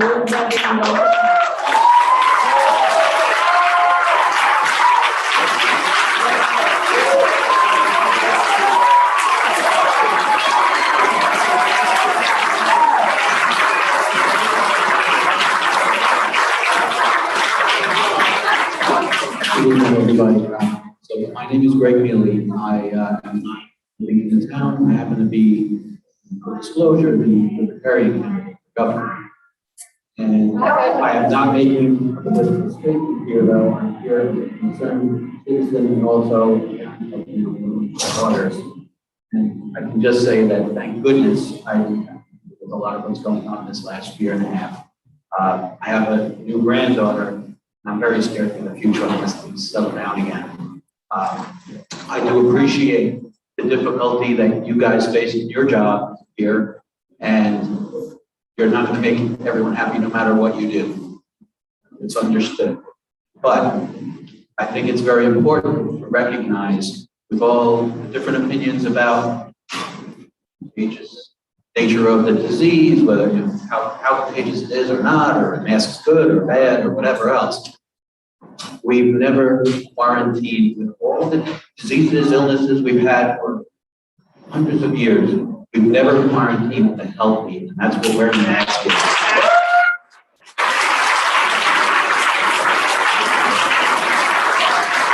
If someone is unhealthy, unfortunately, they can stay home, they can wear the mask, they can get the vaccination, any of these measures.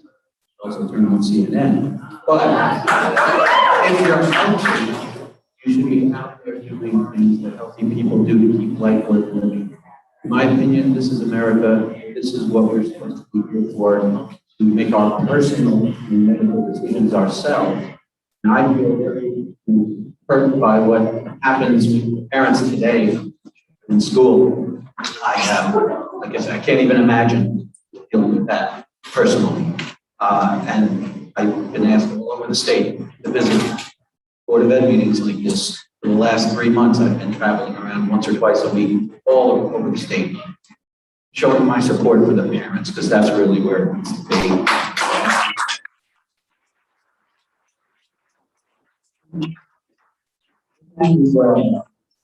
I know that you have an impossible job, but I know you care about the parents and the children, and that you'll follow your conscience with that. I do ask that if mandates come out to the extent that you have no choice, please at least consider writing the governor to request a review of this decision We have virtually no positive effects for the kids wearing the masks versus not, and we have a whole lot of downside risks and bad effects. That's the science. I have a biostatistician on my team that goes through, she's published a lot, she's asked on interviews a lot, she knows her stuff, and it's clear that there are more problems than good coming out of it, especially for the kids. So I do ask that you consider some kind of step, whatever you can take, to try to block this effort to really punish our children for another year. It's gone on too long already. Thank you. Again, as a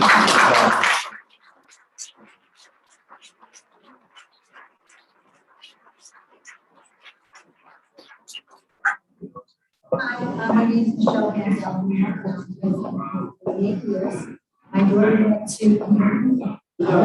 went to Middletown schools. I have to hold this. My daughter went to the Middletown school systems. I was very happy with Middletown. My grandchildren are now going to be entering the Middletown system. And my concerns are men. I am a physical therapist, and I do know the ramifications of the restrictions that masks cause. And at this point, we do need to stay focused on the issue that masks are really ineffective, as the viral not penetrate very easily through material masks and paper masks. But the N95 is the only effective one that we use in a rehab setting.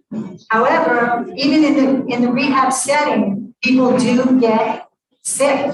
So at this point, they're negligible, and certainly for children. Now, as I alluded to last week, I did speak that Ron Paul pretty well debunked the mask theory, as Dr. Fauci was really debunked with his 1 mask, 2 masks, 3 masks, 5, and then he's seen on the baseball field with no mask. He had it pulled down, and that was at the very beginning of the pandemic. So what message was that? What's good for him is not our rules, so we have to follow different rules. So really, was he really afraid of getting germs, or is this something else?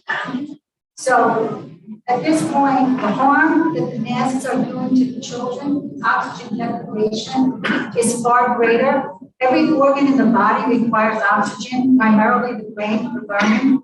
In addition to function, it gives the messages to all the body's function, the hormones, everything. The children are getting headaches for a reason, because they're oxygen deprived.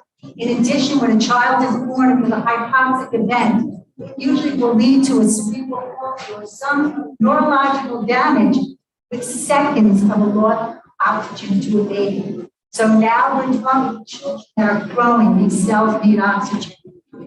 Deprivation is far greater than, as the woman said, we will know. Brain needs oxygen. Not to mention the social aspect that these children are experiencing. The consequences of this depression and the suicide rate has skyrocketed. Dr. Gold, the frontline doctors, and Robert F. Kennedy, they joined together in forces. The Defense Organization for Children in this country, they're doing lawsuits. They're seeing the ramifications of the masks and what they're doing. They're fighting for us. I urge all of you to fight for us too. Children's survival rate for this virus is over 99%. We need to start wrapping it up.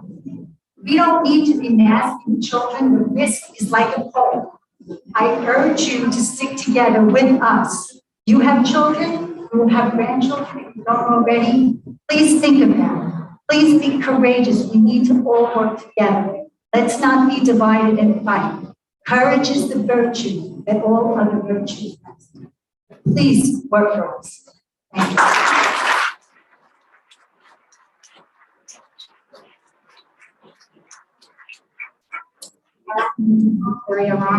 I was in Melbourne, my daughter was as well as I can. I wear a mask because I'm a small. That's my choice. It shouldn't be that else. My daughter does not wear a mask. You know, I wear it because I am compromised. I feel bad for all the people. When it comes down to it, you don't even have to say what's going to happen. We should all take this to work as well. Because that's the only way that would give me living. it's not gonna get this time. The board has no say in what the government will do. Unfortunately. Exactly by the time. Yeah, okay, yeah, sorry. So anyway, it's a personal choice. I choose to wear mine in closed settings with a lot of easier because it makes me feel comfortable. If they choose not, that's their choice as well.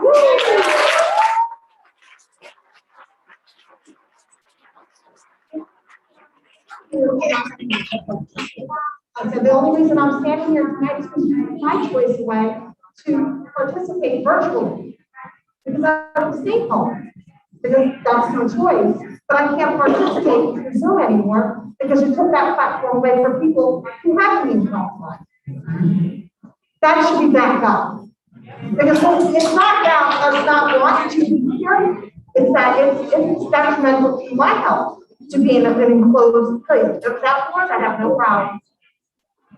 But I have to keep coming in and out because I don't want to die. I don't. I've spent 4 years fighting lung and throat cancer. And I'll be damned if some virus is going to take me out.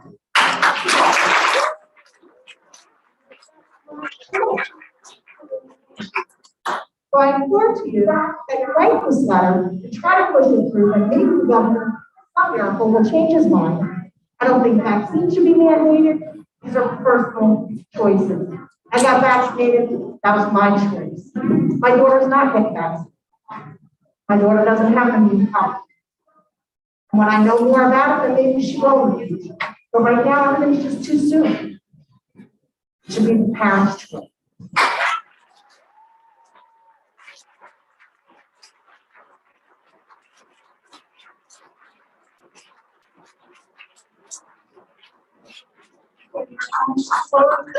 Portion for now, there will be a public portion after.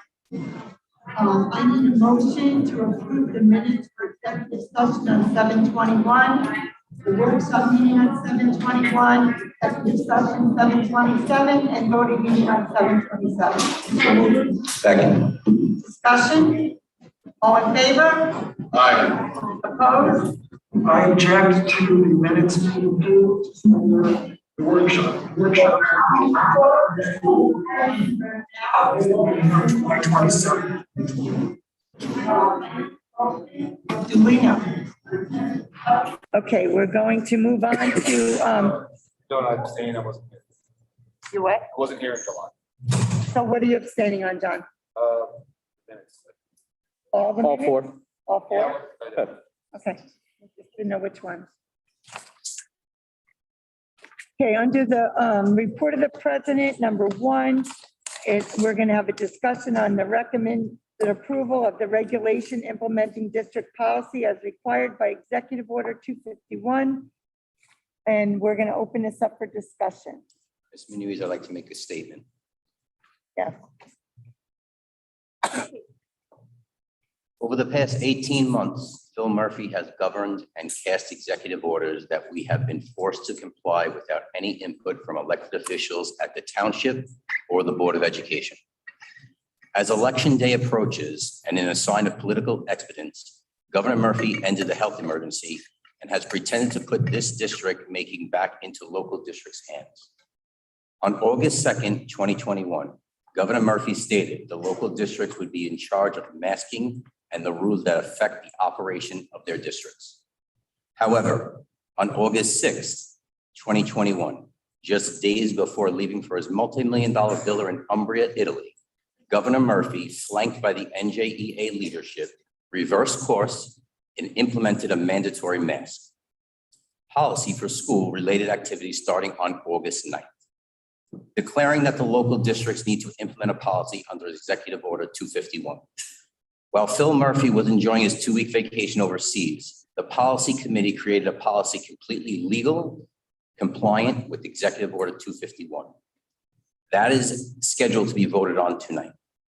Our legal counsel was informed at 10 p.m. last night that King Murphy does not approve of the parents' right to inform a district of any medical issues pertaining to mask wearing and has now issued Executive Order 253 to disallow our policy tonight. The district has a choice. We can vote to approve our legal and compliant policy from Executive Order 251, I would proudly stand behind and ultimately be forced to comply by court order for which has been threatened, or we can amend the policy to incorporate EO 253. I will stand with this board either way. Make no mistake about it. King Murphy believes he should make decisions on your children's health over you as parents. Please make no mistake, Phil Murphy for 18 months has played politics with numerous decisions, making it seem like we have had a choice only to watch the Department of Health shut it down. Please make no mistake, this was never about giving districts a choice to govern as we were elected to do. This was and continues to be about political expedience, and I will not be a party to it at this district at all. If we can make this change, this is because you forced it. Governor, you own it.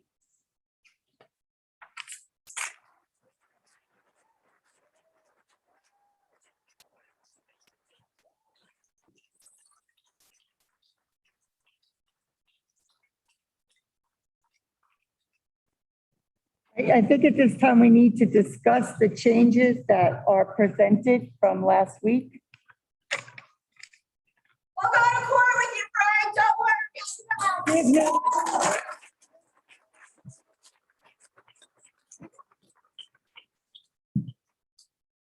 All the board members should have a copy of the revised resolution now that would be compliant with 253. I've identified the changes on there, both the additions are marked by underscores and the deletions by strike throughs. If you want to go through, and I'll just describe a couple of them or all of them. The first addition is the addition of a whereas clause, which references Executive Order 253. Then the second one is a change to paragraph 1A1 and 1A2. So 2 changes under paragraph 1A to delete the section that permitted parent testimonial letters as evidence of inhibiting someone's health. It also changes the word healthcare provider to medical professional, just to be consistent with the executive order. The second change is to paragraph 1B. That's the quote trouble breathing exemption. A couple changes under there. Also, I would recommend changing healthcare provider to medical professionals just for consistency's sake. And a similar change to paragraph 1C, changing medical professional. And there was a deletion of the parent testimonial letter, and then a restructuring, just moving the section about the healthcare provider / medical professional up into the body of paragraph C. So there were no other changes. I have a clarification, or I'm asking for a clarification. Sure. So Bruce, what you just read in terms of going through the changes and making sure that it actually, your drafting is compliant with the new order 253, specifically saying medical professional. When I look at the copy that you just handed out at the top of the meeting on page 2 for sub I, you have healthcare provider again. That's correct. There's a couple times where it reads healthcare provider still, but I'm recommending that the board change that to medical professional.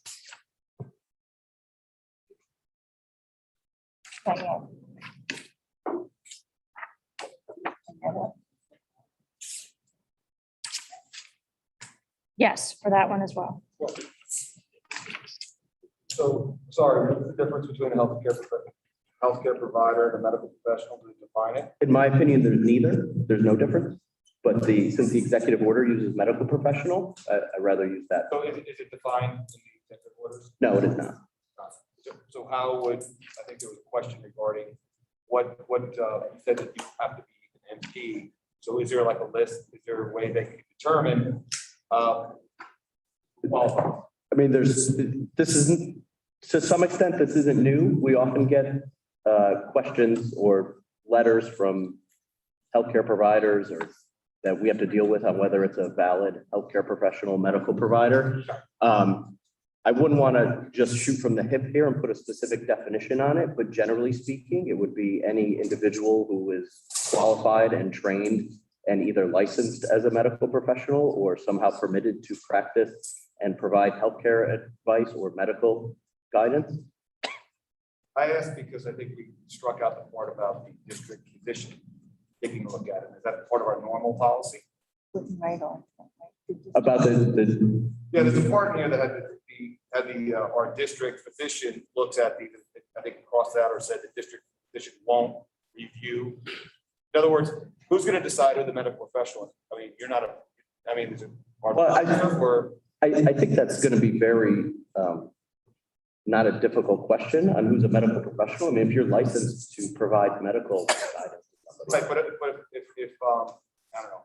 I mean, I think your question, I think your question really goes down to whether we believe the healthcare provider that we're. No, I'm just saying, like, so when people come in, they understand, like, here's what qualifies, or here's what the discussion is. Well, let me give you an example. I think this kind of goes to your point a little bit. Like, what would not be acceptable is a letter from a podiatrist saying that masks cause a breathing problem. Okay, that's what I'm saying. Yeah. In other words, I'm just Like, wondering. the healthcare provider, medical professional has to have some relation or practice or experience in the opinion that they are providing. But there could be a number of people trying to, so this could be a lot more than the usual flow. Who's gonna be the person deciding? Like, who's the decision maker? My question. I mean, they're going to be submitted to the nurse and principal, and some will be clear and there won't be any questions, just like. For instance, we said the principals can't know. There's another paragraph in here, I think it's. But what is the normal procedure for submitting medical exemption? I think we need to figure that out, right? Because people don't know that. Well, we have a normal procedure for that, so I don't know if we're ready to talk about that. These are just questions, not one way or the other, just so people know what they're doing. Well, there's different levels of administration that will review these documents. Some will not be questions. Some will be a harder question to determine, assuming a question. Can I just finish? And then as it goes through the process, eventually they could come to me. And if there's a legal determination, whether that's a medical professional or not, I have actually gotten that question several times before. It used to come up about 15, 20 years ago on whether a chiropractor was an acceptable medical professional, but that's pretty much been well settled now that. I understand, but also we have I guess, number 3 on the last page, it talks about multiple things and who can know about the medical exemption, who can't. It also uses the word healthcare provider, not medical professional. So one, I thought we were going to put in the whereas statements why we're talking about vaccinations. And 2, I'd like to know how this process is going to work. I mean, just people they're going to want to know. So if the principal can't know, so who the heck? No, the principal will know. To get this? I'm sorry, no, the principal and the nurse will know. Those are the 2 people in the school that will have. I don't understand the process. We will put out the process of how to submit everything. That's kind of an Process? administrative, yeah. Okay. We'll put that out. Where would that be posted on our website? Yeah, by the end of the week, we're gonna get more information about this. We've got to get it all settled and then we'll do some procedures, okay? Okay. All right. Thank you. And thank you for putting out number 3. I would recommend changing that to medical professional as well. Where it reads healthcare provider.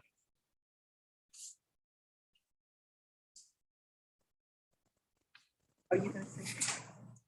Okay. I mean, I could. Did you say that? I thought it did. Yes, you did. Joan and I did it. Oh, you did? Yes, you did. Okay, okay.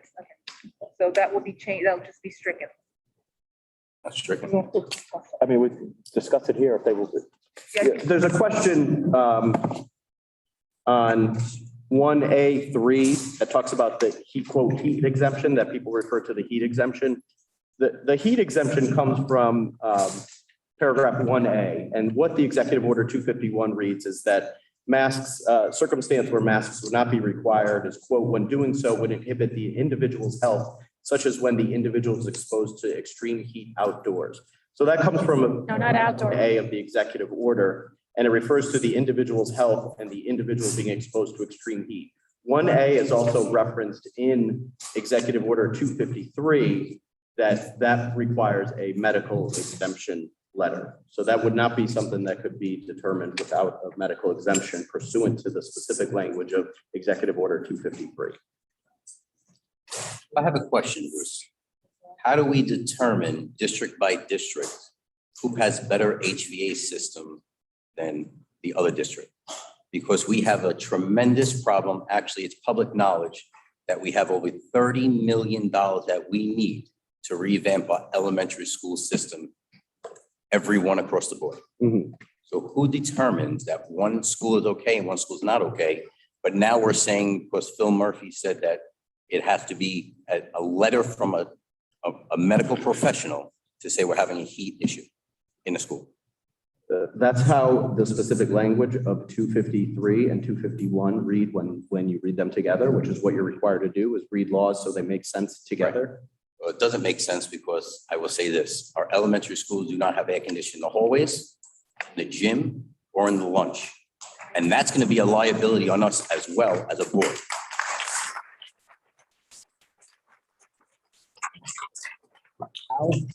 What common sense is that we're going to have a doctor give a heat exemption if it's too hot in our school? Is he going to come to the school?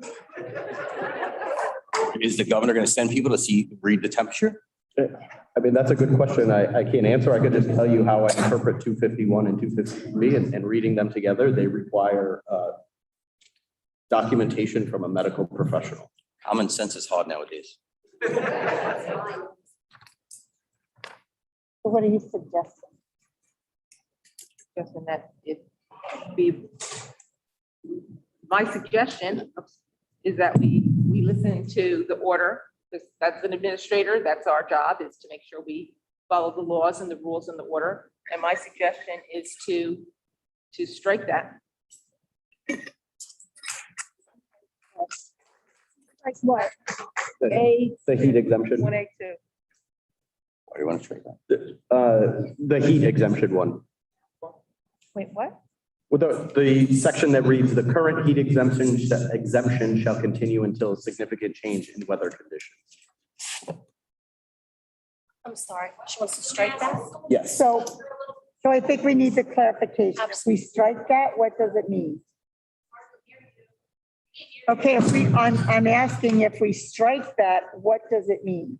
I honestly don't know if there would be any, whether you strike it or include it, whether that would be any significant substantive legal change, because it doesn't require you to implement the heat exemption. Well, the language of it does read that it will continue until a significant change in weather conditions. It's a chief school administrator's job to implement policy. And if there's a determination that there's not heat, then or that masks are, I'm sorry, not masks, medical notes are required, which they are under 253, then we could require medical exemption pursuant to 253.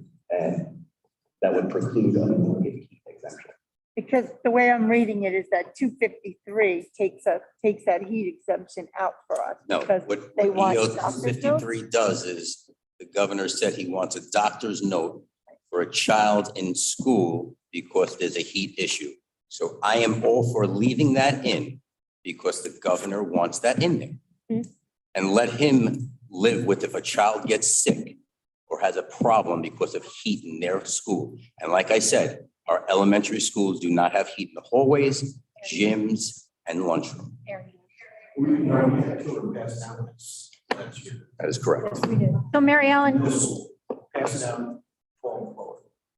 Mary Ellen, to further clarify what you are proposing, because I think this is getting sort of lost in translation here. You are saying that we should strike what would now be 1A2. Yes. That is Looks like it's still 1A3, but 1A2. It was. So you're not actually proposing, as Frank just said, to get rid of the heat exception that the governor actually put in both executive orders. We can't do that. That's still there. What would then be the avenue for parents who are concerned about their child with heat, if they know about their current situations in the school, is to then go speak with their medical professional about that to then get a note. Or the principal. Sorry, why are we doing that? That's right. I think that's a fair interpretation, what she said, of what the proposal is by the superintendent. That the heat exemption from mask wearing now requires a document from a medical professional. That's what was clarified in 253. Where in May and June, we had the help of the heat exemption, but the whole school was able to go maskless because of the heat. Now that he made the change, he's making us go individual notes for each child instead of doing a district-wide heat exemption. And you were not the only one. No, I know. I mean, every district, but I'm just trying to say the difference was in the spring, we were allowed to do the heat emergency for the entire district. Now we have to do it student by student, about 253. I thought 253 still had provisions for concerns about health. There's other provisions besides medical exemptions on a personal level. I thought we did the heat because of the concerns about the health of the children in the schools, especially the elementary schools. That's correct. That's correct. Mr. Capone was saying. It's still a 253, I thought. It is, but 253 requires medical documentation. But I thought there were clauses that did not require that. Maybe I'm wrong. No, but I think what's, the heat, that exemption comes from paragraph A1A of 251. Okay. So, and 253 says that 1A, 1B, and 1C all require documentation from a medical professional. So, John, it was said back on June 6th that school officials are empowered to make decisions upon their building. Yeah, I understand. Is now gone. You need a doctor's note to say it's hot in the building. Totally makes sense. Chris, I'm sorry, I just want a little clarification. When we spoke before, I thought that the heat exemption could really be interpreted two ways. One of which could be a building heat exemption, building wide, as Mary Ellen has taken prior in the spring. And the individual heat exemption that is recommended in EO 253 could also extend to when there is no heat exemption, an individual might also still need that heat exemption. If it's on an individualized basis, then a medical documentation is required. And it's really required for all of it. I think maybe, I don't want to speculate too much here or critique 253. I wish the excessive heat received a little bit more information in 253, but based on the plain language of 253, it clearly requires that there be medical documentation for heat. So clearly it's saying that Mrs. Walker is not allowed to do heat exemption for the entire district. Not without medical documentation. And where's the liability when it's 90 degrees and kids are in masks and kids pass out like they did last year? I mean, is there a potential for liability? Like I said before, I don't like to give opinions on whether there's liability or not because it's so fact sensitive, but is there a potential to be sued over that? Of course, just like, we said last week, questions going the other way.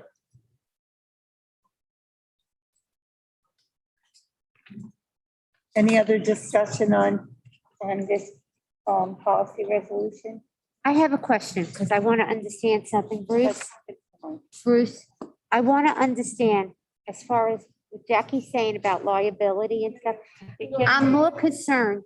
I'm concerned about, I understand the speeches, but I'm concerned about the financial part to our district. Whether a child passes out or a child gets sick, where do we stand financially for our district being sued? Is that can happen? I mean, you have to be sued for anything. Right, everybody could be sued. Yeah, But insurance, there's deductibles. I don't have all the information on all your policies right now, but that is something that should be looked at and confirmed. Because that they're all in place. It is a very important thing, what we do to our district financially too, with this. So that's the part I don't understand here. I mean, we don't really address the financial part or the insurance part. We're just required to adopt a policy pursuant to Executive Order 251, and that's what this addresses.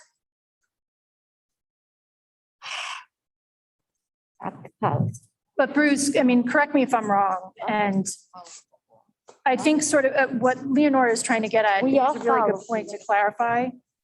Is that now, I don't think it's any great surprise that last week I was opposed to the resolution as it was originally presented, because quite frankly, I do think that it circumvented the original intent of the governor's Executive Order 251. That being said, now what we have here actually mirrors his executive orders of 251 and 253.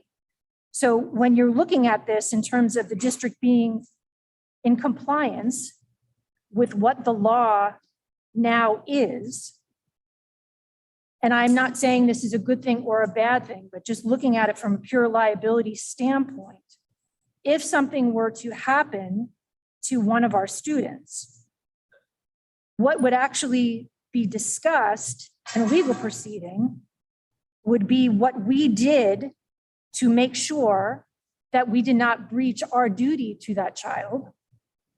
And one of the things that a court of law would look at is what we did to mitigate potential harm.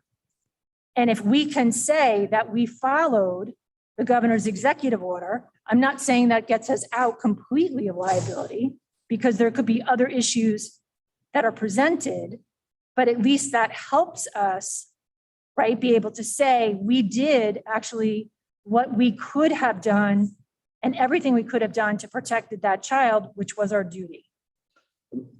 That definitely would be an affirmative defense that the district would assert in any such lawsuit.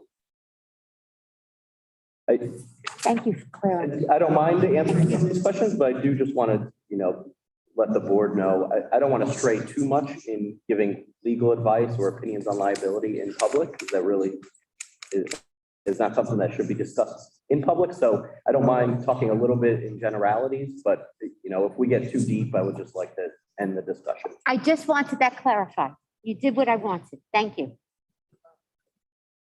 Any other discussion? So are we?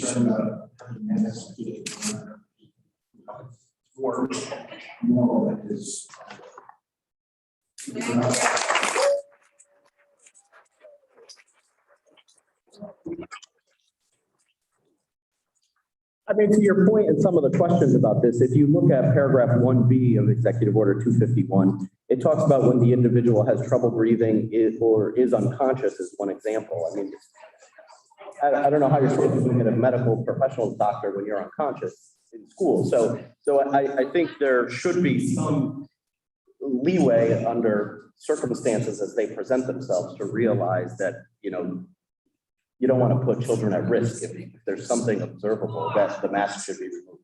Yeah, but that's a nurse's thing. It's for any, that's procedure. Excuse me, there's no yelling out. We're not answering your questions. I think that, there you go. I think that is what the prerogative and the responsibility is of an administrator in the building and the health office, the nurses in the building, that they could do anything. Yeah, I agree with that. That's here, yeah, and they would have. My other question about the heat is, our elementary schools, the all-purpose rooms are not air conditioned, and that's the biggest place where our students will be eating lunch. How are we going to address that?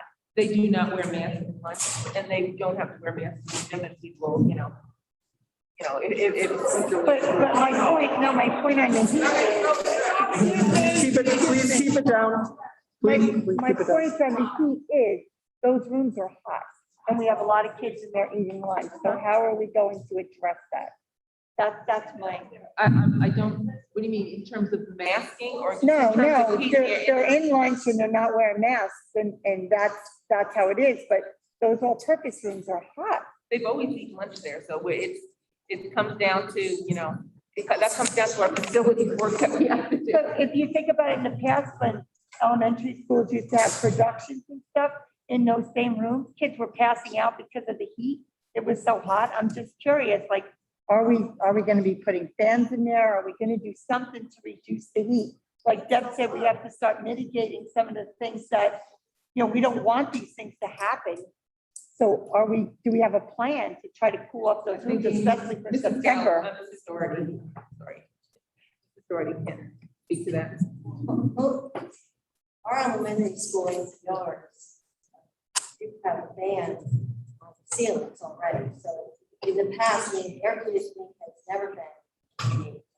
Right. We've been dealing with this for the last several years. So we have the fans in there, and we build the windows for that makes it a little cooler. But that is not a new. How can it's on? Look at the lunching. Excuse me, yeah. Please. I still just think that it's a little hot in those rooms. And no one disagrees. Excuse me, please. We've been talking about this in our facilities and finance committee meeting for, I don't know how many years. We have our 5-year facilities plan, and, we have priorities. There's tens of millions or more dollars worth of facilities work that we would love to get done, that we have, feel that there's a need for over the next 5 to 10 years. We prioritize to what we can do within our budget. So this is just continued discussion on what is the priority. Our kids. Of course, and that's exactly why we have our facility plan. But there's a lot of needs in this district for facilities work. And we do what we can and we prioritize those needs. Mrs. Gowan can tell you the total amount for the 5-year facilities plan if we were to be able to do everything, which is absolutely out of the question. So we will keep discussing and know that this may be a priority as we move forward. I just want to clarify that we are going to do everything possible to not put as many kids in there if we don't have to on nice days, or we could get them outside and reduce the amount of heat in that room. Oh, That's what I'm absolutely. looking for. I'm not looking for 5 years. I'm looking for what are we going to do if it's this kind of weather when we open school and all those kids are piled in. We've added, and we are still waiting for That's some all. to come in, a lot of more tables for eating outside at our elementary, middle and high school. So that we can, lessen the amount of students that are in there at any one time. Also note too, right, I mean, last year there was discussion when it was like 100 degrees, kids eating out on the blacktops in the parking lot is not great, right? So, thinking eating outside in the heat might not be great. It's not like we have manicured lawns, right? So remember, some of the parents came and spoke about that. So, I think it's gonna be a challenge, but I think hopefully there's some mitigation plans, but going outside is not necessarily better all the time. Weather outside is pretty rough too. So, Well, that's why we ordered more tables. We have more tables. but I'm saying with shade or eating on the blacktop, right? It's not still hot. Right? Yeah, but I don't think last the year, tables are going on the blacktop. but last year it was the spring going towards the summer. Now we're going out in the fall, at the end of summer, fall. It's cooler right now. Yes, we're gonna have to think about it come the spring, or the summer next year, but hopefully we will have some change. Well, by that's that. the case, and I'm the cafeteria too, right? So talk about hot days, I'm saying, aware with some of these other options aren't great either. So really think it through. You had parents come, right? At the end of last school year, talk about kids outside and the experience there was rough. In an ideal situation, you have air conditioning. Yeah, I mean, I'm also gonna say, like, this to me further exemplifies how sad this entire process was and how this was actually presented to us. Because I think, and I don't think I'm gonna be alone as a parent myself of a child in this district, I think that you can hear me. And I think that a lot of parents are gonna be leaving here tonight with still a lot of unanswered questions. And we spent so much time fighting each other as a community rather than actually talking about what would be the best thing to move this district forward with only 2 weeks left until we open up our doors to every single student on September 8th. That's what's really sad about all of this. And so now we're trying to struggle about how are we actually going to do things like make sure our kids not only can eat lunch safely in their school, but also somewhat try to be comfortable and where we're going to place them outside. And I do remember that meeting actually of parents coming, most of whom are actually from the school my child attends elementary school in, talking about the fact that they're sitting on hot blacktop and how we can avoid this. Instead of actually fighting so much about this and wondering who is the right side, we lost an entire summer of trying to come together. And I don't care about how plans change or may not change. There's something called contingency planning. And we could have come together and said, if we are faced with an executive order that says X, we can then try and do Y, or vice versa. That's what's the saddest part about all of this, is that we need to come together as a community and make sure that when we open up our doors, our children are welcomed and they're fully supported. And now we're left here with still some questions about how we actually execute that. That's the saddest part about all of this for me. Can everyone please stop shouting out? What about Jim? Does Please stop shouting out, please. You'll have time for questions after. Can't hear what you're saying. You'll have time for questions after. We've had public comment for almost 2 hours. We need to get this meeting done. So I guess the question is, are there going to be procedures that back this policy? In other words, how we're going to operate? Is each building going to do it? Is there going to be a PRT? What's going to happen here? Like, what are the next steps if this is approved? The operational end of it. I mean, this is the board, oh, sorry, I didn't mean to jump in on Mrs. Walker. I mean, the board's job is to adopt the policy, then administration implements the policy. So I understand that. Yeah. But this question, this policy is great, but the policy is executive, this is only 3 pages, right? So the question is going to be, when are we going to start rolling, and when are parents going to understand for each of their buildings or wherever they are? By the end of the week. By the end of the week. By the end of the week, It's yeah. going to be on the websites or? We'll be on the website, yes. Yes, yep. Okay, so I'm hearing, tell me if I'm wrong, some agreement that every time it lists healthcare provider, the board is okay with changing that to medical professional. Is there any disagreement on that? That's the executive order language, right? Correct. Yes. Okay. Okay.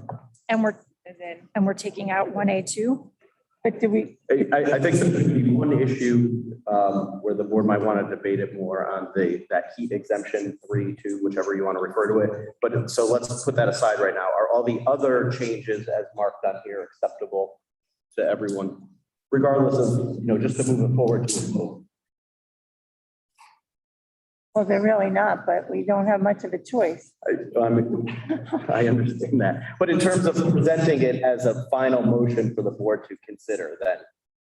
So it sounds like that is, so then the last question would be the heat exemption. So my opinion on that heat exemption language, which reads, the current heat exemption shall continue until significant change in weather conditions. We can't understand that, I'm sorry. You can't understand me? No, I'm sorry, no. Oh, I'm trying to, I feel like I'm talking louder into the microphone than anyone else up here. Yes, he is. It is more difficult to hear because the speakers are in front of us going out. So I do, just give us a little bit of time to make sure we all understand. So I think the question is whether the board wants to leave in the language that reads, the current heat exemption shall continue until significant change in weather conditions. I don't have a problem leaving it in legally or removing it legally. If we leave it in, just as long as everyone understands, which we said here on the record, that under 253, even leaving it in there would still result in the requirement that to implicate or invoke that exemption, the excess heat exemption, requires medical documentation. But Bruce, right now, I don't think there is a heat exemption because we don't have the medical documentation. So you at least have to say take current out. There's no current heat exemption. I mean, it's up to the board if you want to take it out. Operating under heat exemption. So what are you talking about? Is that a correct statement? What? The kids have been in school and we've been operating under a heat exemption. This executive order came to us this morning. No, his statements were back in August 6th for the 9th that said that we are. No, this 253 that requires now to be an individual heat exemption, not a blanket heat exemption, came to us. Well, it was last night, but we didn't see it until we heard about it this morning. We actually didn't see it until this afternoon. Okay, let's leave it in there since it's in the executive order. We'll leave it in there. But what she's saying is the word current. Yeah, there is no current heat exemption. It can't continue. The old heat exemption was a blanket one, she said. Yes. Now we got to go individually. Bruce, again, where does it say that there cannot be a heat exemption by district in EO 253?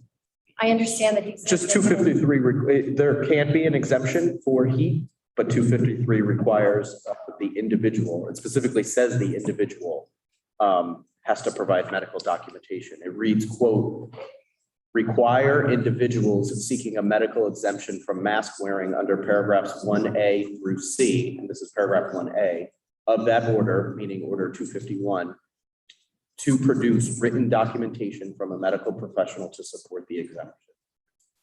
Unfortunately, I that's the understand exact that. I language. understand that that was talking Yeah. about personal exemptions. I understand that.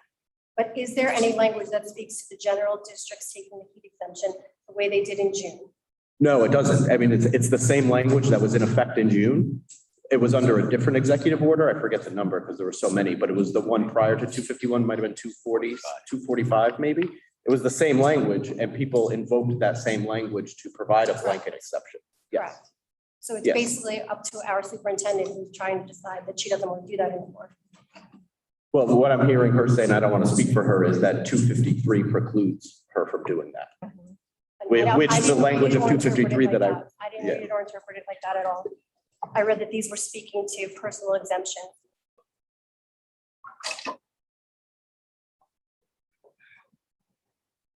They are speaking to personal exemptions, but unfortunately, the exemption that it's referring to in 251, 253 is clarifying that and saying that that's a personal exemption.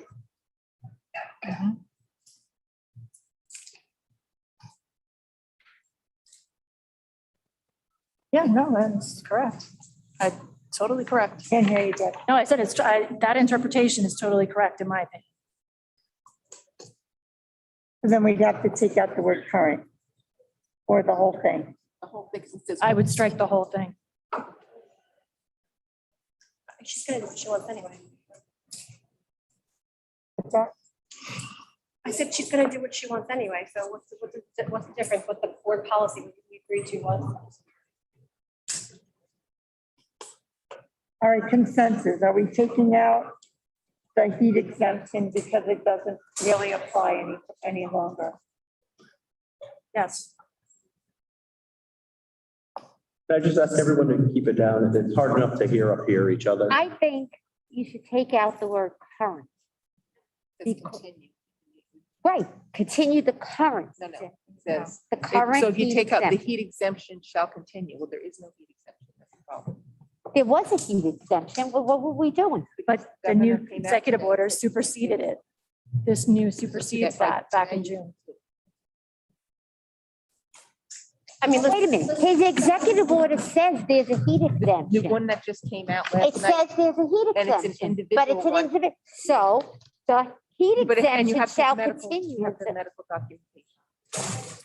The individual with. I medical think he should be documentation. sued. Yeah. Whatever. I think, Yeah. This really stinks. but this doesn't make any sense. So consensus is, so I want to just bring up another point. So we are now agreeing as a board on our superintendent's recommendation that we're going to remove any heat exemption for the rest of the summer. So tomorrow, kids are going to go into the school building. Let's give an example, like football players are going to go into the school building in all of their equipment and be asked to mask up in the heat. And we're going to be okay with that. We think that that's not child abuse.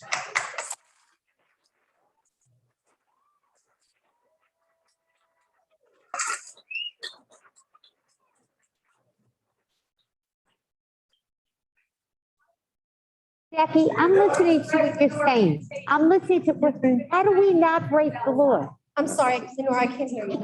How do we not break the law? You know what I'm saying? I'm listening to what you're saying. I think this is,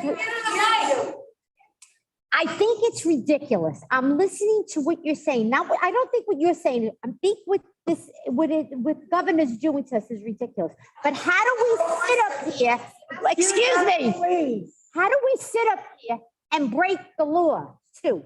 That's the other.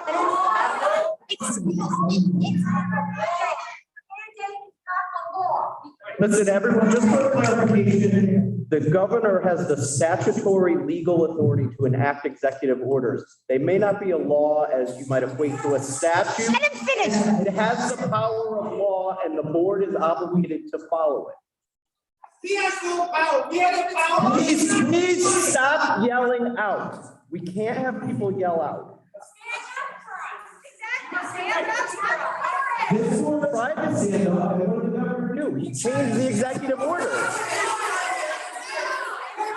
Listen, okay, this conversation is over. This is the board discussion now, back and forth.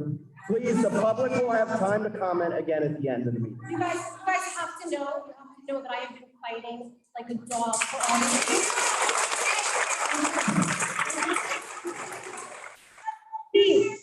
Please stop calling out. I'm just begging you to please stop calling out. I have been up here fighting. I have no voice tonight, and I'm going to continue to try to discuss this with my fellow board members. And I'm going to ask you please to stop calling out and just trust that I have been doing everything I can to try to get around this. I feel horrible about this. We have a legal, ethical, moral, a million different obligations up here as board members, but I also have the ethical obligation to make sure that we're not hurting children. Okay, and I'm trying. Leonora, I don't know what the right answer is. I just know that we need to have a consensus and a decision because this is not right. I think the governor wrote this. I think it was very reactive. I think it was aided by some irresponsible reporting, especially from someone in the room tonight. And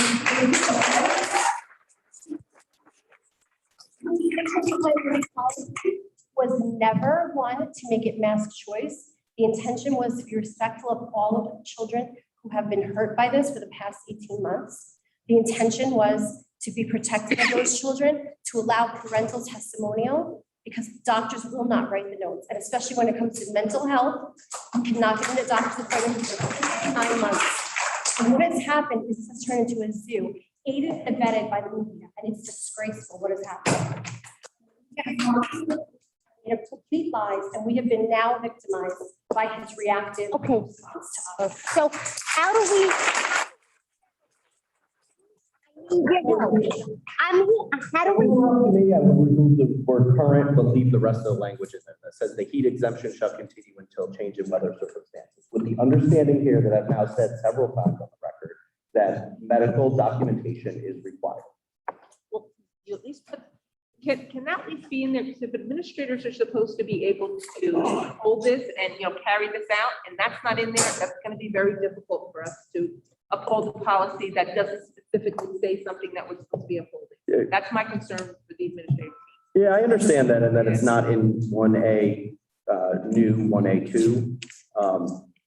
It is otherwise in there though, so I mean, it's up to the board how they want to do that. I don't think legally we have to put it in there. I think it's understood and it's stated otherwise in there, so that would legally suffice. When we have a parent, asking for that whole school or whatever, it needs to be in there. A policy needs to be specific. It cannot be vague, or else it's something that we cannot carry out. And if we can't carry it out, we're not going to be able to do our job. And when we negotiated this in the policy committee meeting, you agreed to it, Mary Ellen.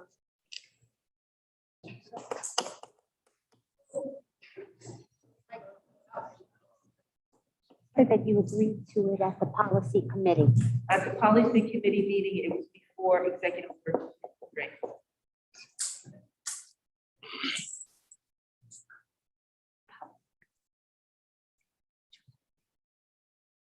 But wait a minute, 253 says but individuals, but it does say, 253 says individuals, but it does say our staff can make that decision. No. No, the doctors, didn't you just tell me? Yeah. It's strictly doctors. But medical can't make. Oh, shit. It doesn't make sense because medical can't make it. It doesn't make sense, but it's what it says. Okay, Bruce, please keep talking.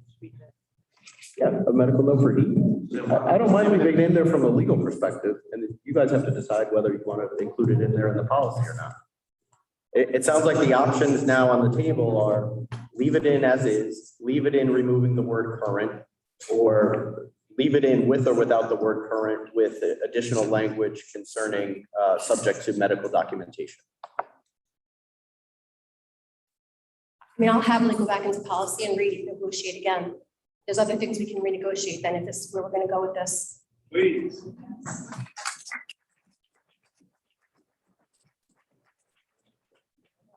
Yeah, I'm not clear about what you mean about negotiate. There's no negotiations that go on in committee meetings.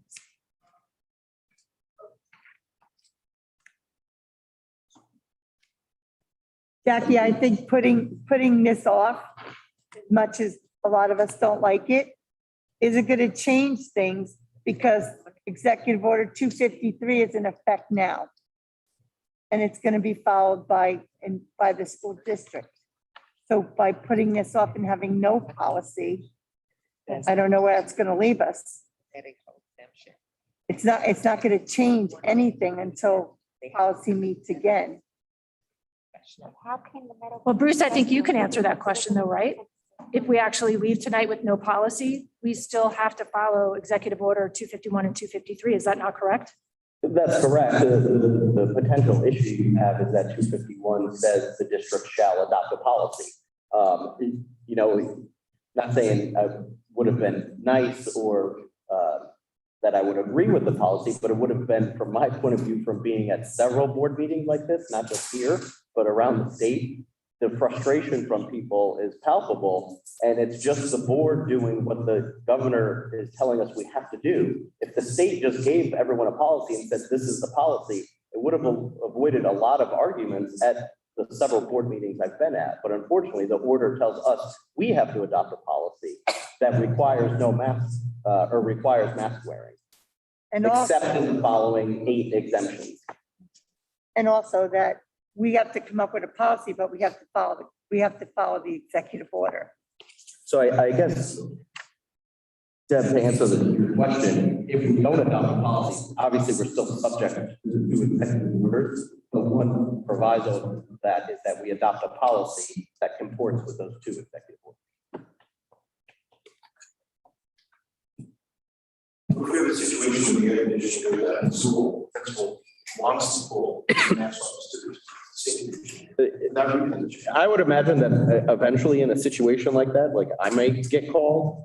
And I think, you know, lawyers are often confronted with situations where the law doesn't provide you an outcome, but if there's a public safety and health issue and immediate action is necessary, then depending on all the circumstances, that could be something, for example, other than also like the unconscious example. I can't run to a doctor when a student's unconscious and get a letter so I can take the mask off the kid. I'd be willing to say, under these circumstances, I wouldn't say here what those circumstances would be because it would be at the time, but I would advise the district, if the circumstances were right, like, okay, maybe today is the day that it's too hot and we don't wear masks.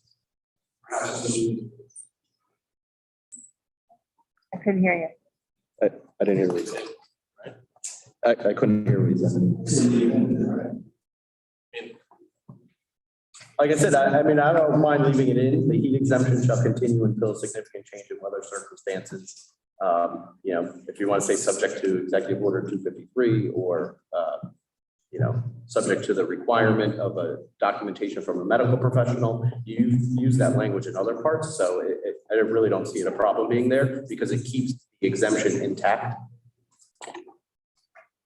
and consistent with 253.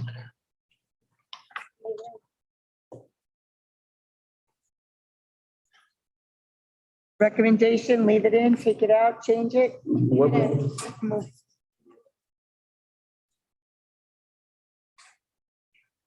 What is the issue with the word current? That's all I'm looking to find out. You only want to take out one word, current. What's the issue with the word current? There is no heat. Because there is no current heat exemption in place. Right. No, we were giving a heat exemption, which would make our policy correct by saying current. And now Executive Order 253 is changing that. Is that correct? I mean, it's current to the extent that it is one possible exemption. But it is not actually implemented right now because 253 requires medical documentation. So it might even be more precise if we reword it to say the current heat exemption shall continue until significant change in weather conditions, subject to medical documentation as required by EO 253. That's another possibility that kind of addresses concerns on both sides.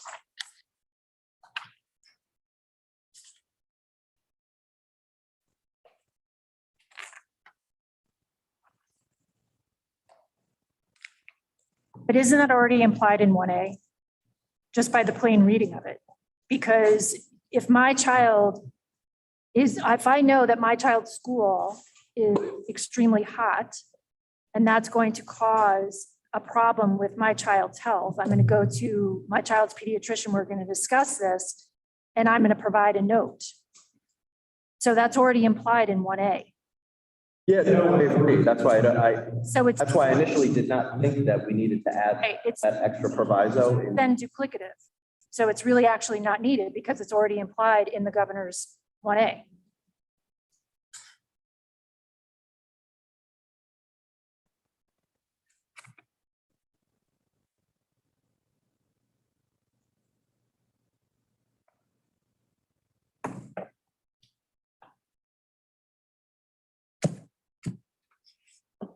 Dang, it's your nurse.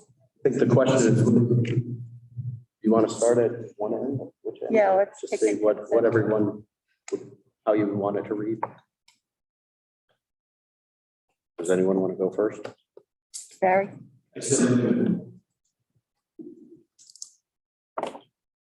Jackie? Leave it in.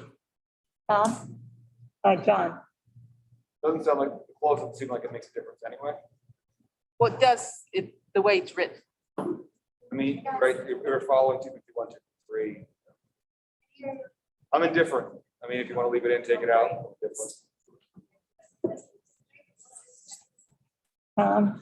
I'm indifferent as well.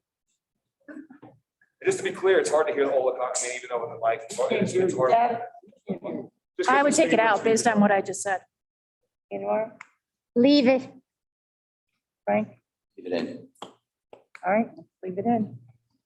Okay, so the resolution then for the board to consider would be as marked up in front of you, leaving in 1A3 and changing the words healthcare provider to medical professional throughout.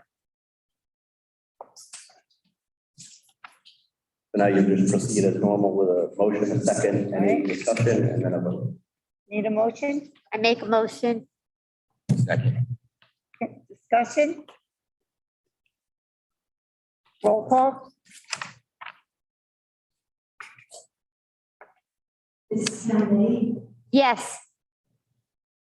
Mr. Donovan, No. Mr. Henry, Yes. Mr. Little, Yes. Mrs. Sebastian, Yes. Mrs. Wright, Yes. Mrs. Conlon, Yes. Yes. Okay, now under President's Report number 2, we're going to discuss the resolution demanding the rescission of Executive Order 251, but should we amend that to make it 251 and 253 I think I spoke to Bruce. in our Discuss. letter? Frank, did you want to reread the letter so everybody is refreshed or no? I have a copy here of the resolution. Resolution. Want to change to 53 now? I would add a. Yes, I would add just a reference to 253. Middletown Township Board of Education, County of Monmouth, resolution demanding Governor Murphy rescinds Executive Order 253. Whereas by way of executive order, Governor Murphy continues to mandate masks for school children and Middletown.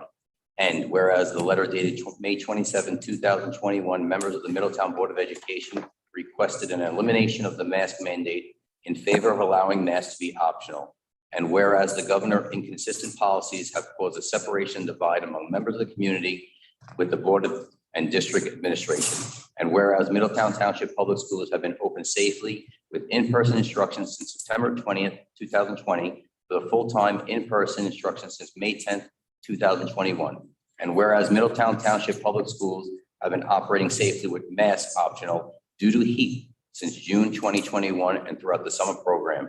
And whereas over 90% of the teachers and staff in school have been vaccinated according to whitehouse.gov.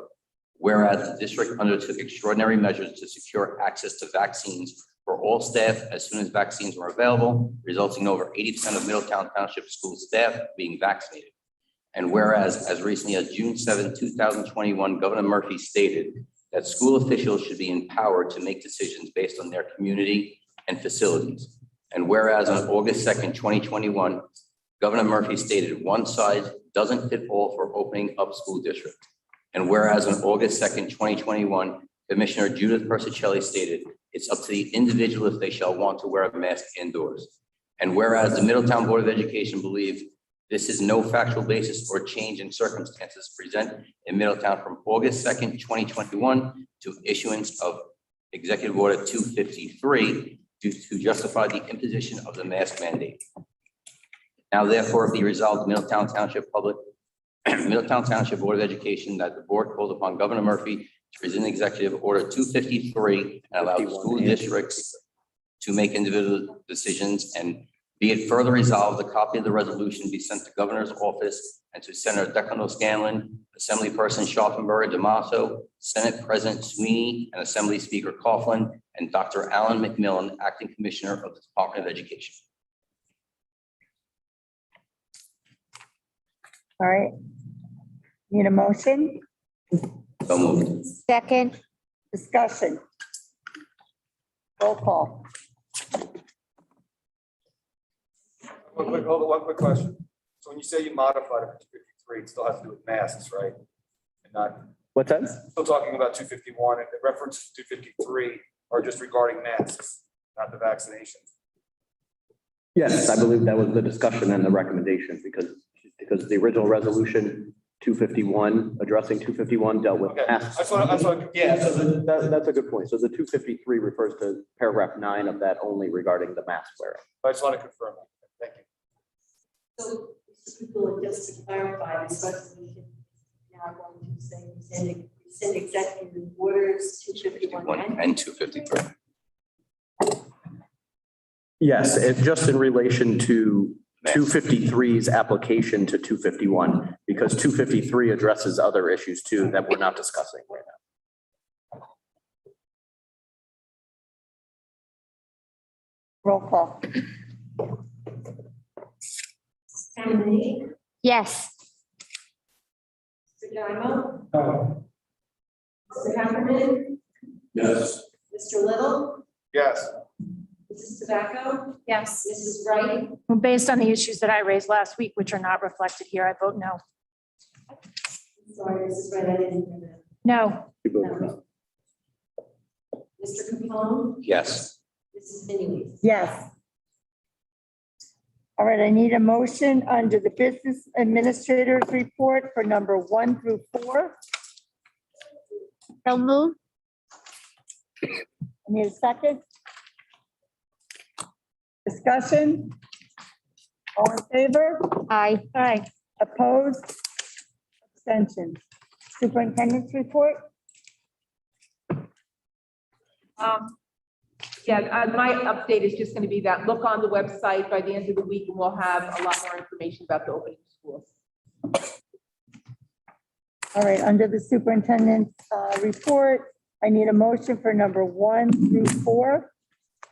Number 2. Oh, number 2, yeah. So Well, no, move. it's not, yeah, number 2 through 4. So move. Second. Discussion? All in favor? Aye. Opposed? I'm opposed to number 2. Abstention. Under the recommendation for technology, number 1 and number 2. So moved. Second. Second. Discussion? All in favor? Aye. Aye. Opposed? Abstention. Under student services, number 1 through 3. So moved. Second. Discussion? All in favor? Aye. Opposed? Abstention. Under facilities, number 1. So moved. Second. Discussion. All in favor? Aye. Opposed? Abstention. Under policy for second reading, number 2. So moved. Second. Discussion. All in favor? Aye. Opposed? Abstentions. Under curriculum, number 1. So moved. Second. Discussion. All in favor? Aye. Opposed, abstentions. Under finance, number 1 through 5. So moved. Discussion? All in favor? Aye. Opposed? Abstention. Under personnel, number 1 through 15. Wait, what about it? Yeah. Can't hear you. Okay, student activities? So moved. Second. Yeah, you have that one. Number 1, okay. All in favor? Aye. Opposed, abstention. Now we'll go to personnel, number 1 through 15. So moved. Second. Discussion. All in favor? Aye. Opposed, abstentions? Ms. Menounos, I'm going to abstain on 5. Okay. On the addendum, I need a motion for number 5, 12, 16, and 17. So moved. Second. Discussion? All in favor? Aye. Opposed? Abstention? Old business? New business? Okay, now we'll open it up to the public for public comment, reminding everybody they have 3 minutes.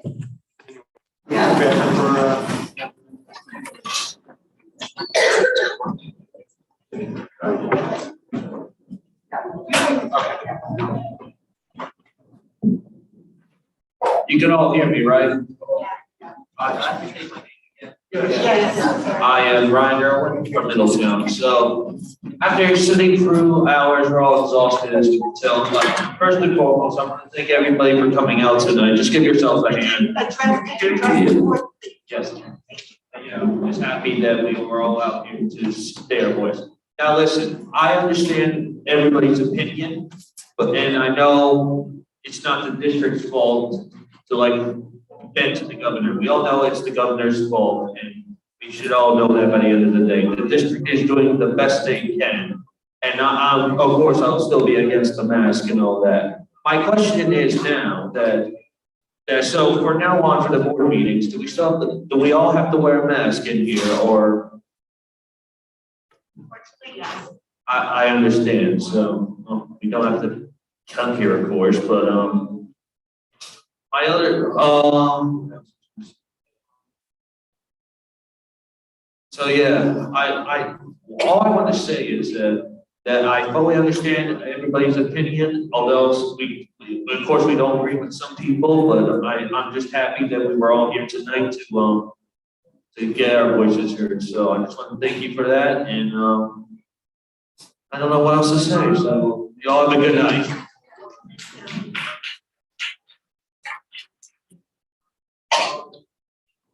Hi, Bureau Safety Middletown. I think one thing we can all agree on is this is not how we wanted to start the school year. We're all horribly disappointed. Thank you, Mrs. Walker, for putting a deadline on information to go out to parents. If I can recommend, if possible, we only have 2 weeks to go. Last year, the town halls that, they did one for middle school, were very helpful, helping parents understand. I mean, right now, I think my kid's gonna have a locker.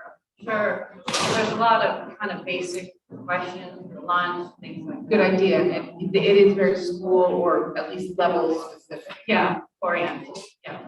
So That level of detail will probably not go out on the website, so that's, and look for the whole district, so that's, right. We'll talk to our principals. Yeah, I mean, I don't know if you have to go through resetting a pandemic response team, but if that information could be enlarged out. Yeah, we'll get it out somehow so that the parents know and have a chance to ask the question. Great, thank you. Also, as it relates to including more people in these meetings, I'd like to formally request that the board reconsider use of Zoom or Google Classroom meetings. I'm really doing this on behalf of another community I am in, which includes parents of special needs children, that cannot always get to these meetings, but would like to be engaged. I think the Zoom meetings went actually very well for over a year, except that one night where we got bombed, whatever you call it. And if that's the case, Google Meet can be limited, and I know it's only up to 250 people, but I think we need to continue to engage, whether we agree with each other or not. I think that the amount of engagement we got using those platforms was amazing. It was amazing. And I'd formally like to ask the board to reconsider that decision not to continue allowing that to happen. And then also, just real quickly, I know he's not here, but I'd just like to say on, I don't want to speak for anybody here. I watched on streaming, but when Mr. Kirkpatrick was doing the HIB report, which is a statutory report, I just want to make sure that he recognizes that he is an incredibly respected administrator. He has impacted many, many children through Fairview Thompson and High School South, and that anything that might have appeared to be heckling had nothing to do with him personally, and it was just people's passions about the topic.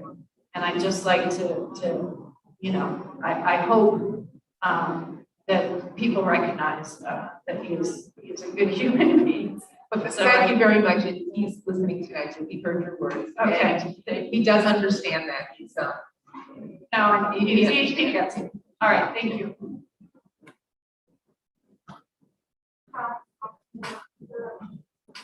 Can't hear you. I'm not sure. I just wanted to discuss going back to why we're asking for choice as far as since they're not here to mask all day or not here to mask all. I discussed what about lunch? They can't go without lunch. They will have to remove their masks to eat. You see the hypocrisy.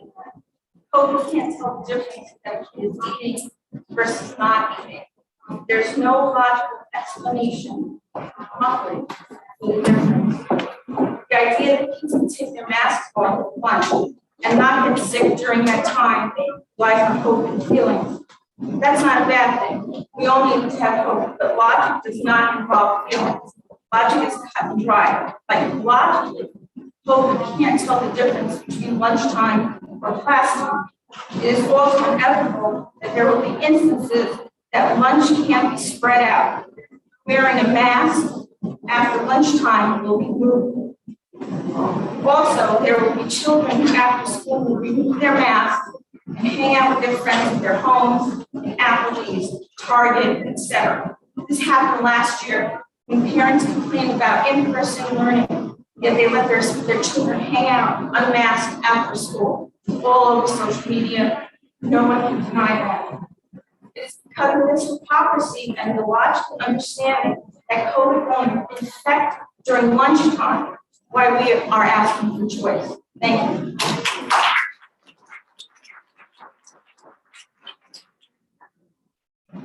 Thank you, Gary Tull, Lieutenant Boulevard, River Plaza section. I want, after hearing the last round of discussion, I was hoping we could take a step back and just think about where we are right now. And if I understood correctly, we just spent the bulk of that time. I'm not criticizing. I know what it's like to have to deal with organizational Robert's rules, bureaucratic processes, and I get it. We spent all that time, and I believe I heard the comment during it, and I'm not being critical. I don't think the comment was offhand, but I think it was Mr. Padula who said it's unfortunate that the governor hasn't handed us a policy. The governor gave us an executive order, and it's up to us now to come up with and implement a policy. I don't think it's unfortunate. I think that's reality. We have an executive order. It says what he wants it to say, and he did leave it to districts to implement it. And if most of this board or some component of this board is comfortable rolling over in light of 253 today and says we have to just adopt it, then that's a question that I can spend more time on. But at the very least, I think we can step back, exercise some professional judgment and common sense, and realize that, my point is, The governor's office has to make a calculation. He threatened in the news or whatever it is that they would sue and seek an injunction if we didn't go word for word with 253. I think the least we could do is make him make that calculation in respect of this heat question. Let him decide if he wants to sue us to have a judge tell us we're wrong for saying a kid needs a doctor's note about temperature. The overarching point is the governor has to make a calculation too about suing or whatever the case may be. And if you really, I don't agree with anything he says, but I don't think he's stupid. I think he might have overlooked this. And if we brought it to his attention, he probably would say, oh, you know what? I screwed up there. That makes perfect sense. Or he's got to think about whether he's going to sue us. And, I don't know. I've spoken at a lot of these meetings. I've never said this before. I'm an attorney. I was a law clerk for the most senior justice of the Supreme Court of New Jersey. I practiced for almost 9 years at the oldest, largest, most prestigious law firm in New Jersey. I'm currently the head of litigation for a $3 billion company. If somebody wants my help, I'm happy to help out. I'll stay up all night with Bruce or whoever it is to help fight it. If someone's actually going to press that kind of lawsuit. But after all the disappointment tonight, I think we can still step back a little bit and think about what we just had witness here and exercise some common sense. Thank you.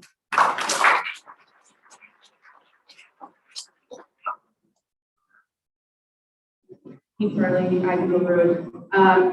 So Gary just said this kind of where I was going. I think that during some of that lengthy discussion about the heat exemption, it was mentioned, there was a lawsuit and our duty to the children and mitigating circumstances.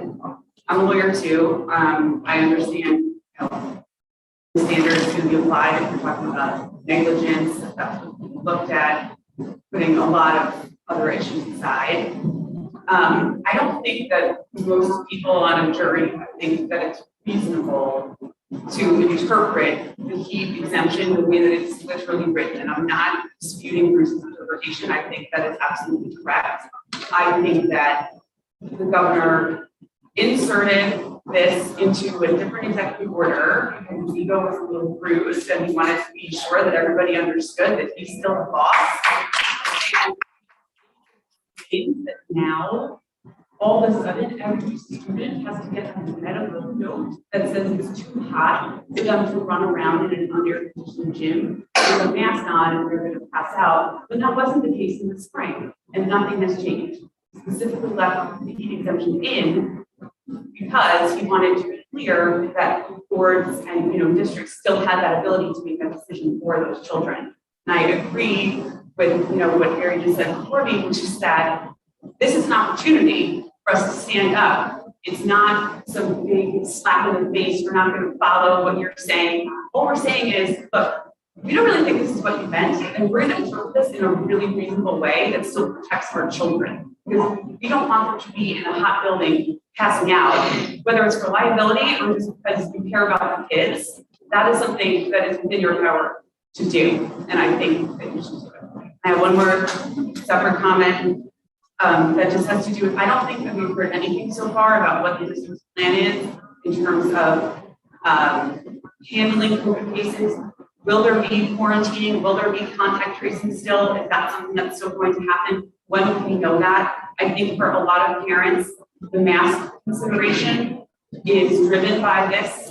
People, I think, have read the updated New Jersey Department of Education guidelines, which are not mandates, guidelines, which say that if two students are both masked, then the close contact of the student with COVID or I guess teacher would not be quarantined. Is that what Middletown is proposing to adopt? I think that we need to understand that so that as parents we can make a more informed decision. And that will be the information of the part of what we're Friday on. Yes. Okay. You are accurate. That's what we're going to talk about. Okay. All right. So that was my question about that, because I think that all parents need to sort of understand what's going to happen this school year so they can know what the best course of action is for them. Thanks.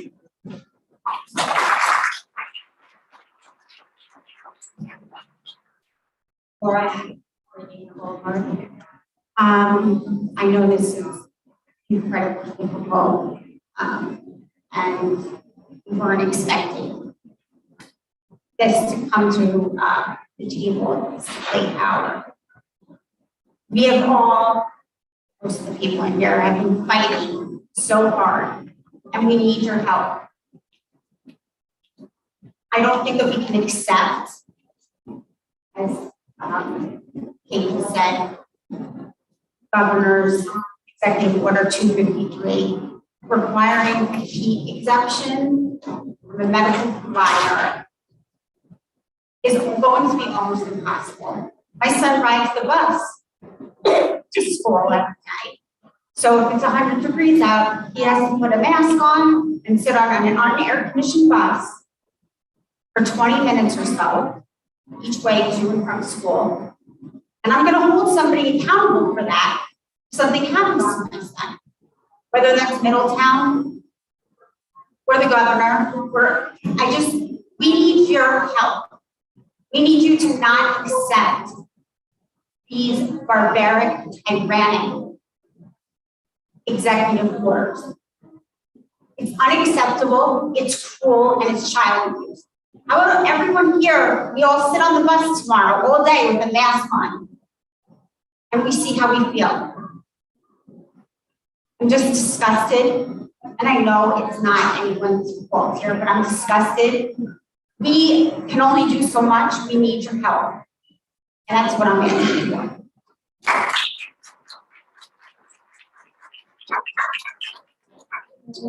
I currently have 2 children still in the Middletown School District. One's a senior, one's a senior.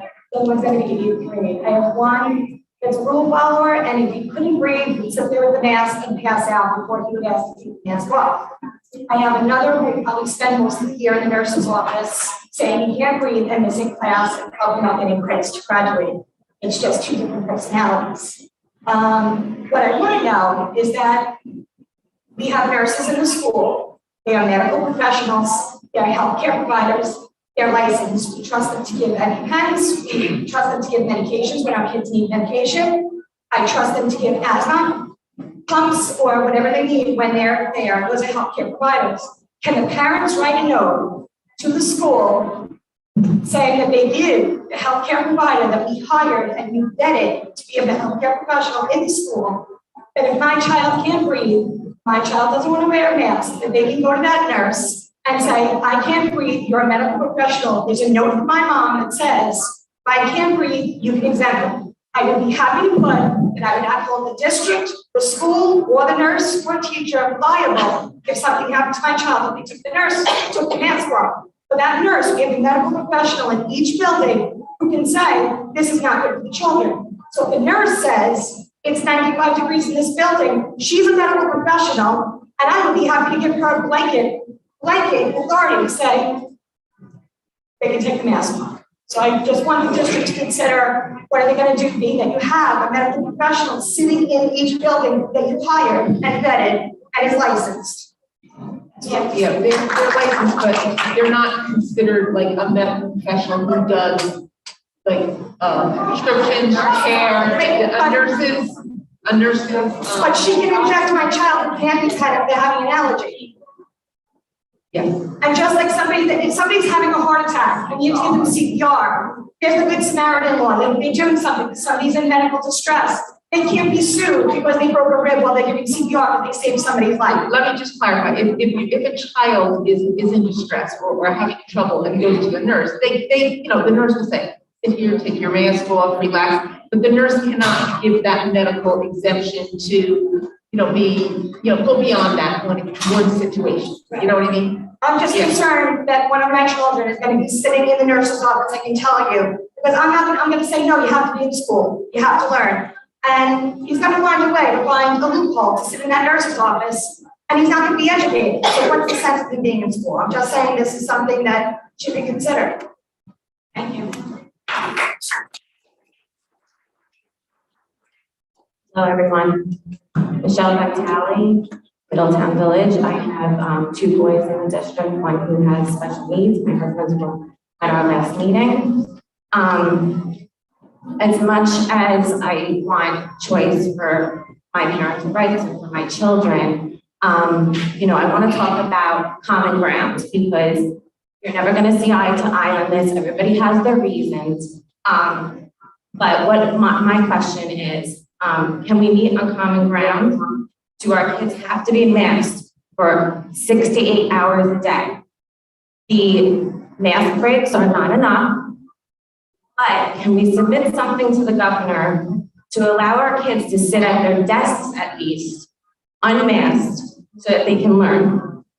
In corporate, they can sit at their desks, unmasked while they're working, and they have to put their mask back on in common areas and when walking around. We are allowed to remove our masks when we are at restaurants sitting. We have, so why can we not do this for our children? Have them sit without masks and only wear them in common areas and when walking around. They are already behind plexiglass at their desks, several feet apart and not socialized. Mask breaks are just not enough. As much as I want my right as a parent to choose for my child what is right for them, it seems like the governor is backing us into the corner.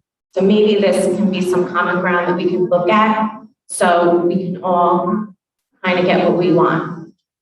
And that's what I have to say. Thank you.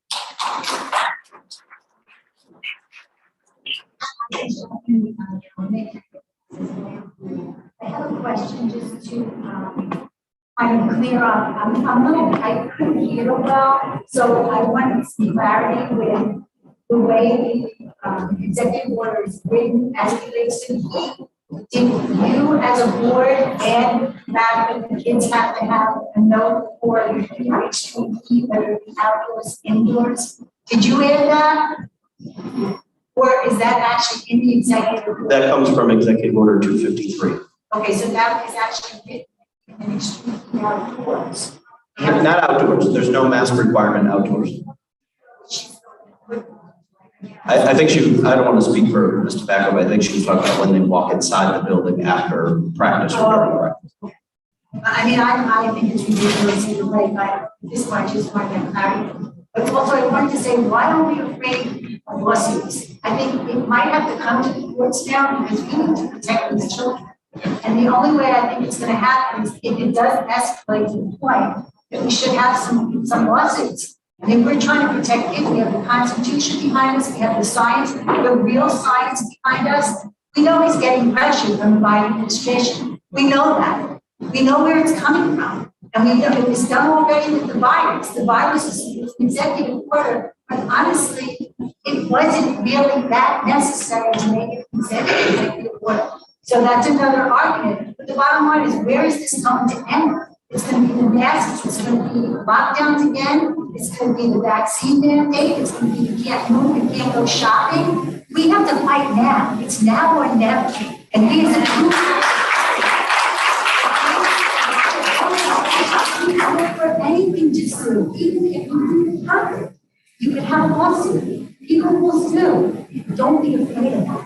You need to fight this. You need to fight this. The next thing you need to do is get orders. Good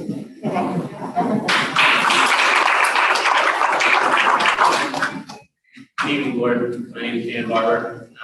Thank you for your time tonight.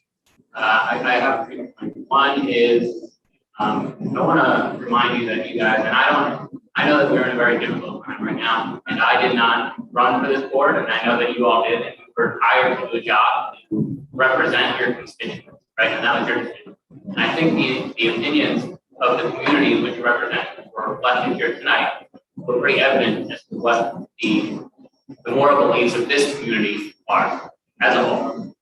And my question for you is, and I heard a lot about tonight about legal obligations, moral obligations, and ethical obligations. My question for you as a board member is, what happens when your legal obligation conflicts with your moral or ethical obligation?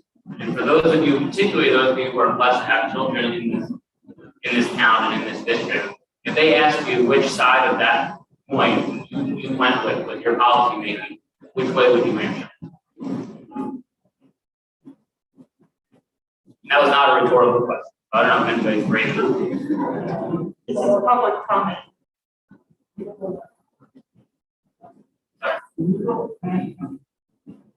My question is, when those two things conflict,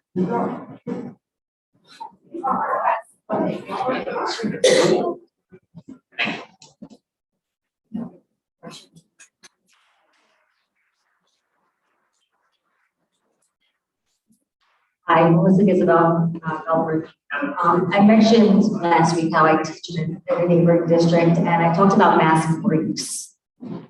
In my school, in my district, it was mandatory that we allow the students to take mask breaks. We developed a schedule in which certain teachers went out at certain times.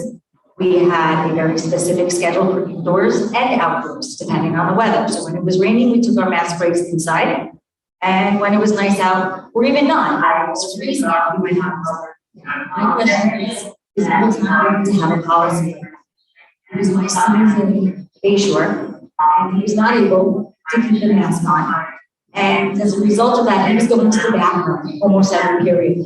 And it wasn't until I had a meeting with the teachers all together that they put it together to realize he was buried in class. And they were complaining to me that he was constantly asking him to go to the bathroom. He didn't need to go to the bathroom, he needed to remove his mask. And the only accommodation that he was given was if he needed to remove his mask, he could go down to the nurse to do so. What about his instructional time? Because then I was getting emails from teachers because now he was missing work that he didn't know he had because he was in the nurse because he needed to remove his mask because he needed a simple break. So if we do have to follow this EO from the governor, and we do have to make our children wear these masks, what about giving them some breaks, as many other districts are doing? What about coming up with some kind of schedule so that they can go outside and remove their masks? And teachers can get creative, and teachers can teach outside during those times. I'm a science teacher, as I mentioned twice already, and we would go for nature walks, and we would talk about biology and things as we were walking around outside without our masks on. And it was a mask break. It's an opportunity for them to take a fresh breath of air. And for the teachers as well, because it's just as equally as hard for us to teach under these conditions as it is for the students to learn. So if we do need to follow this order, I would ask that we maybe start as a district coming up with some kind of policy to allow teachers to give the kids a break. yeah.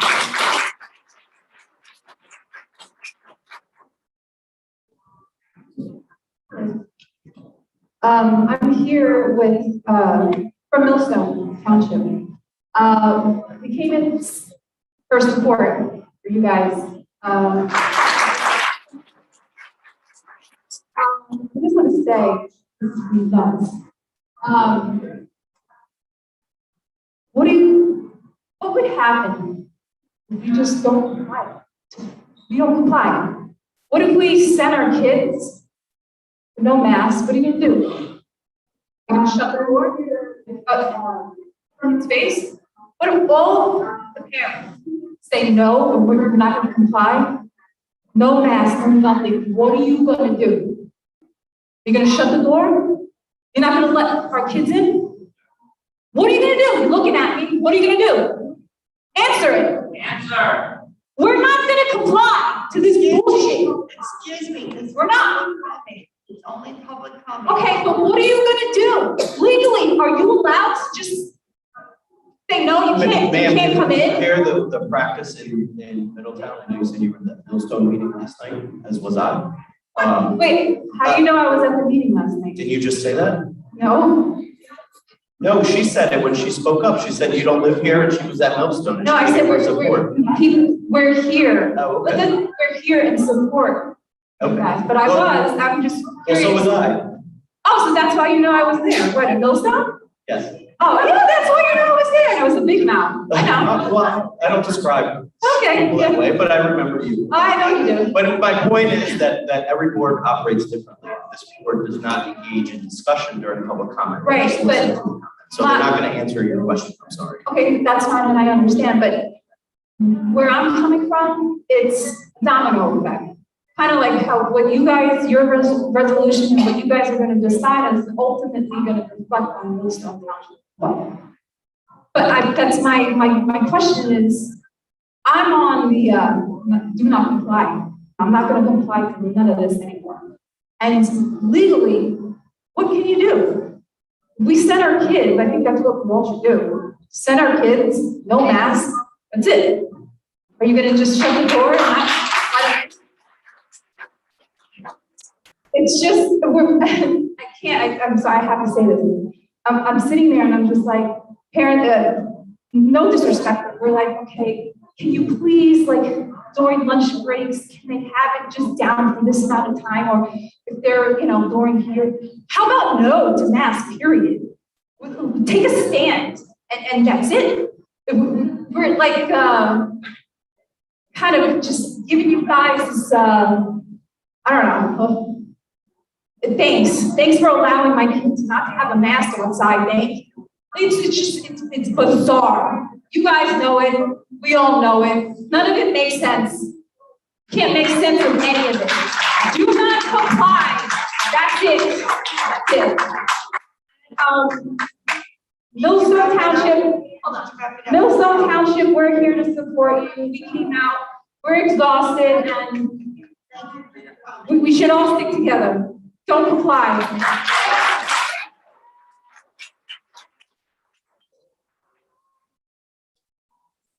Ladies and gentlemen of the board, I'm going to be brief. I apologize for my early line. I pride myself on it, and I let myself. I'm sorry, can you just please state your name? Sure, it's Mark Ebro Brogan. I have twin girls, Claire and Charlotte. They go to New Monmouth, and I'm considering pulling them. And after what I just heard from the previous speaker, I'm really dismayed because there's something else that hasn't been brought up. You talk about being exhausted, wearing masks. I know all about that. I know all about being tired of the virus. The virus does not care how tired you are. It doesn't care if you're Democrat or Republican. It will do what viruses do. Make people sick, overcrowd the hospitals. And if you've heard about a nursing shortage, there is no nursing shortage. We're 4 million strong. We're just leaving the beds out because we can't take it anymore. Because if you look down south where they have a lower vaccination rate than we do, they're flooded. They're flooded and they're running out of beds. And they're running out of staff to take care of the people in those beds. And what you're eventually going to do if you continue to stand up here and say, I will not comply, is you will go to the hospital for a heart attack or a stroke, and there'll be no one there to take care of you. There'll be no bed to put you in. And that's just simple reality. It's not an agenda. Just look down south. Do the right thing, guys.